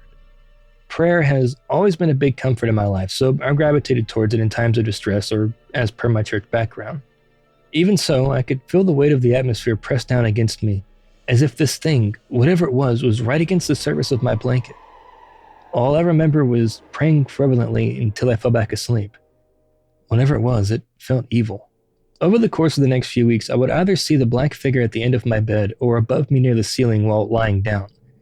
When I would wake up in the middle of the night, I had always was apprehensive, and especially about my lights being shut off before I fell asleep. It was just like the dark welcomed the negative energy. It terrified me. I never thought this as something seriously detrimental to me because even with my belief in demonic forces, I always tried to legitimize it as something natural or just in my mind. But even so, it horrified my nights. Sometimes I'd even see small orbs of light amongst it. Later on, I believed these to be angelic forces protecting me because I never felt threatened by them. They were definitely calm and made me feel at ease. This occurred for quite some time, and I remember thinking about the swords like perhaps they were the cause, but I was always trying to be realistic and not dwell on anything paranormal. The idea of it being anything malevolent, or possibly demonic, just absolutely horrified me. Eventually, my brother decided to sell the swords in a yard sale, and all I can say is ever since this occurred, my restless sleep stopped, and the heaviness in my room dissipated. The black figures ceased as well as the orbs, and restful sleep for me was once more concurrent. It wasn't until I entered an online horror community that I realized that this may not have been happenstance. A close friend of mine who used to ghost hunt told me once about how spiritual entities can attach themselves to physical objects and can be carried from place to place. I honestly believe something was attached to those swords and it was carried into my home. It was an experience I ponder and reflect on often because I know these forces are all around us. Growing up somewhere where demons are commonly discussed in the church and belief in combating them is very real, I think my fear of them swayed me away from learning about them. However, I know they are very real, and I thank God I have my faith. Hopefully you can learn something from my story.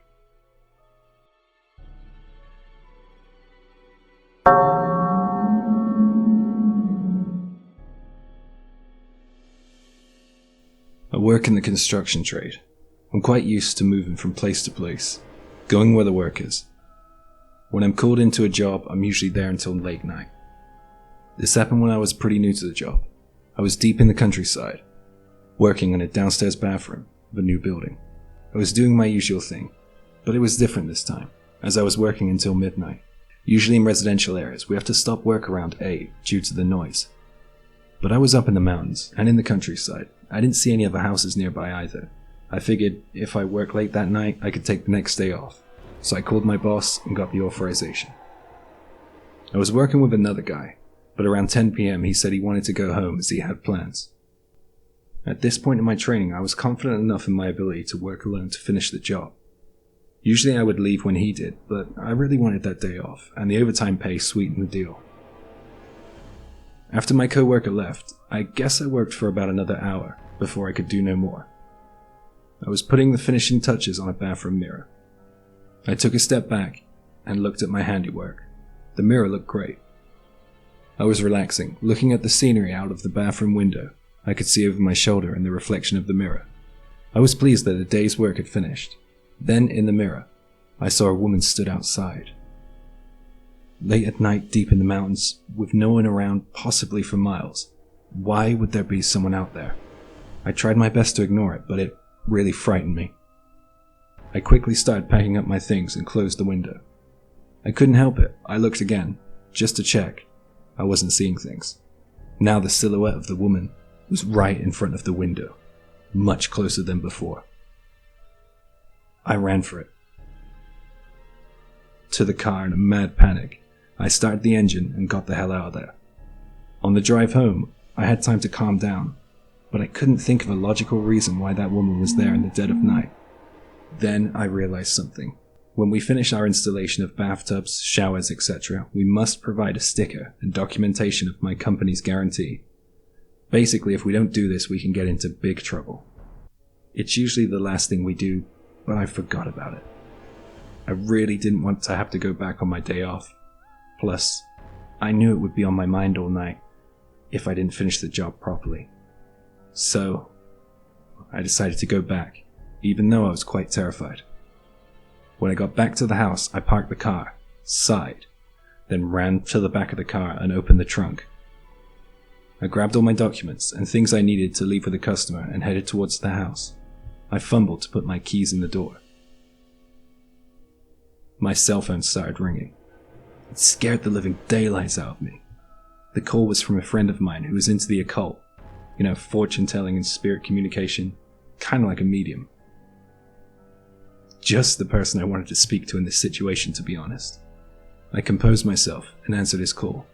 He instantly said, "You need to get out of wherever the hell you are working. Get home."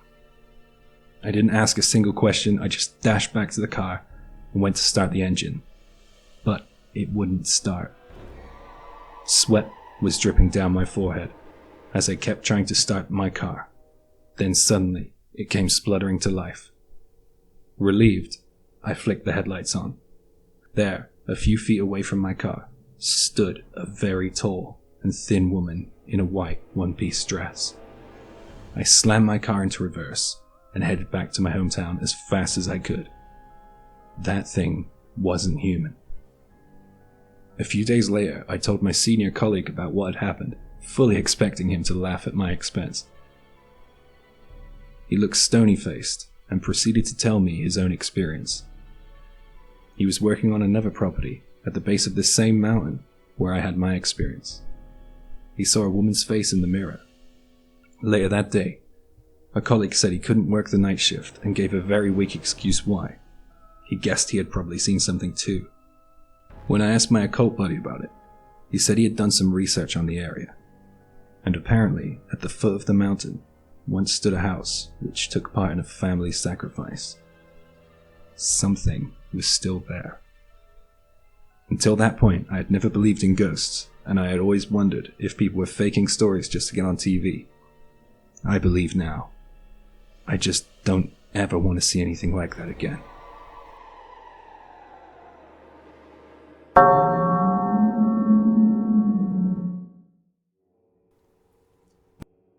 The night that we met was supposed to be the night that I killed myself. It was a cool fall evening, just warm enough for a light jacket.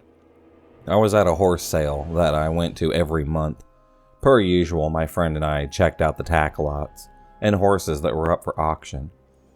Throughout the past few months, I had dealt with a lot of pain and hardship. My heart was as broken as it could be. All of my passion for the things that I enjoyed was gone. The girl that I once knew wasn't there anymore. I walked a long, dark road of depression, alone. I had no self-esteem anymore. I felt I was worth nothing. I planned to end it all after the sale. I was watching horses in the outdoor ring when one caught my eye. My friend was looking for a horse, and it seemed like it might be a match for her. I slipped into the ring to talk to the owner. When he turned around and looked at me, it was like the world stopped turning. The horses around me were in slow motion. Our eyes met, and every bone in my body went cold. I asked to try the horse out. He let me. Later on, my friend bought the horse. In the end, the horse didn't work out, but that's another story for another time. The owner was supposed to deliver the horse to them the next day. I didn't catch his name. I couldn't sleep that night, but the fact was, I was still here. I had to find out who that guy was. The next day I was out fishing on a river with my brother when my friend texted me his name, Matt. She had written a check out to him, so it all worked out. It wasn't long before I found him on Facebook, and it wasn't long before he messaged me and asked me on a date. I'll never forget that day. I spent the next week or so house-sitting for a high school friend. I invited him over for dinner towards the end of the week. I'd never been so nervous in my life. I had no idea what I was getting myself into. I made shrimp pasta and vodka sauce that night. We clicked. He ended up letting me take his truck for a spin. When we got back to the house, we were sitting in the dark, talking, when he pulled me in for our first kiss. My heart had melted. I remember my eyes filled with tears because it all felt so right. I swore for so long that it was right. He stayed with me until 5 a.m. He was allergic to cats, otherwise he would have just stayed the night. The next few months seemed to be of pure bliss. The sex was phenomenal. The money that he blew on me, spoiling me, was crazy. I got everything that I could ever want. His family was loaded, and he wasn't afraid to show it. It wasn't until the honeymoon phase was over that I started noticing things. An ex-girlfriend reportedly texted him and told him that he had given her chlamydia. He then gave it to me. I was never skinny enough, My hair was never the right color. I didn't have any tattoos. I only had a few piercings. I was a waitress, drove a truck. I posted too many selfies. I texted him too much. I couldn't satisfy him anymore. He began dropping me off at the gym to work out while he ran errands, just about every single day. He became even more obsessed with porn than normal. A Tumblr blog, the whole 9 yards. He killed all of my hopes and dreams, one by one. If we were to be together, I could never ride racehorses for a living like I had wanted to my whole life. He started spending hours on end playing video games when I came over. He had used me for what he needed, and he was done with me.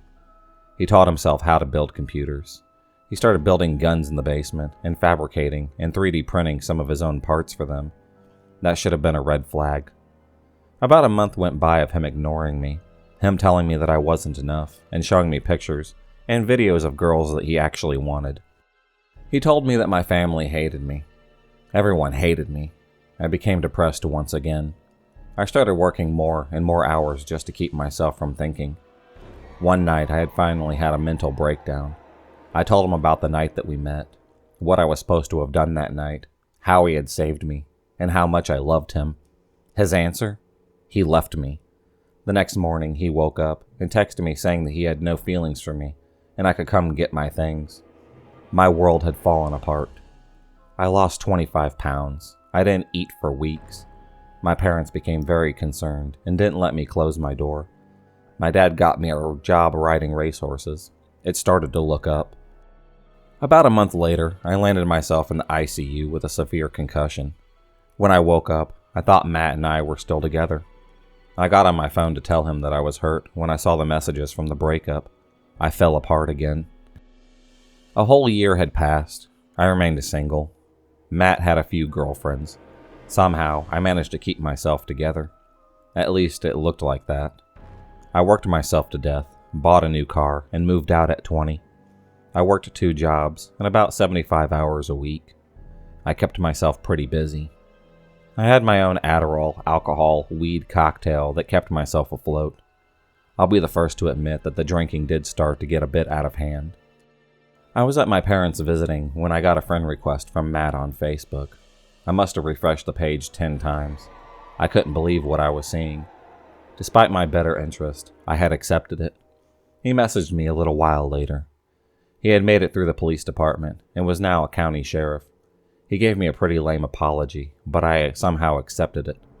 I knew in my heart that I wasn't over him. Not one bit. He took me to dinner that night and spent the night at my apartment. He actually made some good points about why he ended it with me. I started to forgive him. I shed a lot of tears that night. We started hanging out like old times again, but the same problems started to arise.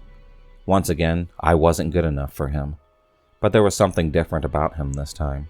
He became obsessed with picking locks. We'd be laying in bed watching a movie, and he'd be on his phone watching lock-picking videos. He complained about my dog a lot. He always joked that he would go missing one day. A few more weeks went by. It seemed like every once in a while his mask would vanish, but just for a second. I should have known that something was off when he sent me a text complaining about somebody dying in his arms at work. The body stunk, he said. He started driving like a nut. I vividly remember us going 163 miles per hour on a back road in his Mustang. He watched my reactions the whole time. He hardly looked at the road. We went to New York City for a few days.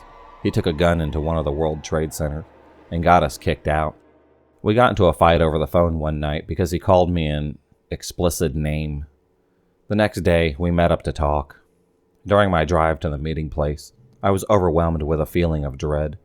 I knew it was the end of us, but it was more than that. I wasn't sad. I was just frustrated. We talked for about 20 minutes, and I don't think his eyes ever wandered from my face. His 2 dark brown eyes shot through me like bullets. He started talking through his teeth, telling me that no one would ever love me, that he was in cahoots with my friends, and that they hated me too. I was going nowhere in life. The hair on the back of my neck stood up. His eyes were completely dead. It's something that I can never unsee. The way he was looking at me just gave me chills. The voice in my head started talking. Steph, get out of the car. Get out of the car now. I trusted my gut and got out. I hurried to my car, jumped in, and immediately locked it. I saw him staring at me in my rearview mirror.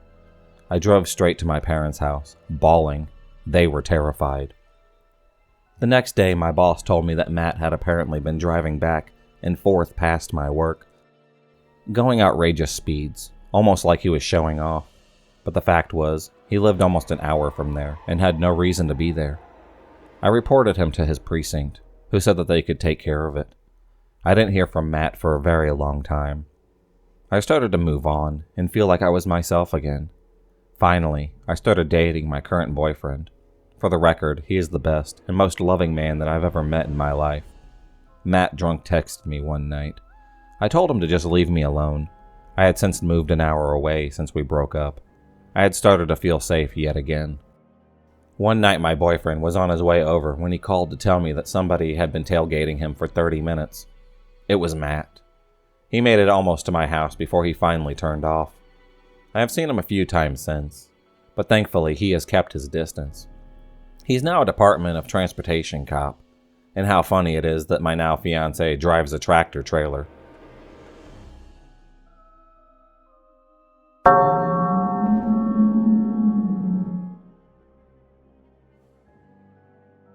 ICQ Creeper. Hey, so I'm in my late 30s now. This story takes place when I was a teen, and when we just got the internet, so it was pretty new. My parents were pretty controlling about when and where I could go out. I used to lie and tell them I was doing schoolwork on the computer so that they would just leave me alone. I had several instant messaging accounts that I would use. My favorite ones were ICQ and AOL Messenger. And I would go into the chat rooms. Sometimes you'd have to deal with creeps in there, but it was easy enough to block them. It was a slow night and all my friends were busy with whatever they were doing. A message popped up from a mutual friend with a simple, "Hey," and I answered back, innocently enough. The friend, Jack, knew one of my friends, and that was how we ended up talking. We spoke a little before. Nothing serious, though. As we got talking, I found we had a lot of similar tastes in music, movies, and art. It was nice talking to him. It was getting late, and I had school the next day, so I told him I needed to go and get some sleep. He said something like, "Aw, don't go," but I had to go. I said goodbye and logged off. The next day, I didn't get back online until later in the evening. When I opened up my AOL, I saw I had a lot of messages. Normally I'd have a couple at least, but this was a surprise. About 80% of them were from him. They ranged from asking if he had done anything wrong, demanding to know why I didn't want to speak with him, and I had to admit I felt extremely uncomfortable reading them. Still, he was a friend of a friend, so I didn't want to cause any problems. I told him I needed to go to sleep and that he didn't do anything wrong. I can't remember how quickly he answered, but he said that he missed me. We barely knew each other. Our conversation had gone well, but this was getting to be too much. I had an unsettled feeling in my stomach. I didn't say this though. I think I said something along the lines of, "Aw." It was pretty weird, but I ended up ignoring it. The conversation moved on. We started talking about how our days went. More of my friends came online, and naturally I wanted to talk with them, so my responses to Jack got slower. Then he began to get agitated with me. I asked my friend if he was always like this. She said she didn't really speak to him much. Since he wasn't actually a friend, I decided to block him and thought that would be the end of it. I went to watch a movie with my parents and came back to find a new account had added me. It looked similar to the type that my friends would have. Remember the whole XD raw phase? I added the account and said hello. Immediately the person asked why I blocked them. I asked who it was and instantly told them to leave me alone. Blocked. Again. They tried to add me with a different account. Again, blocked. This went on for days. Weeks even. This isn't the scariest story that happened when I was younger, but it really freaked me out at the time. Stay safe out there.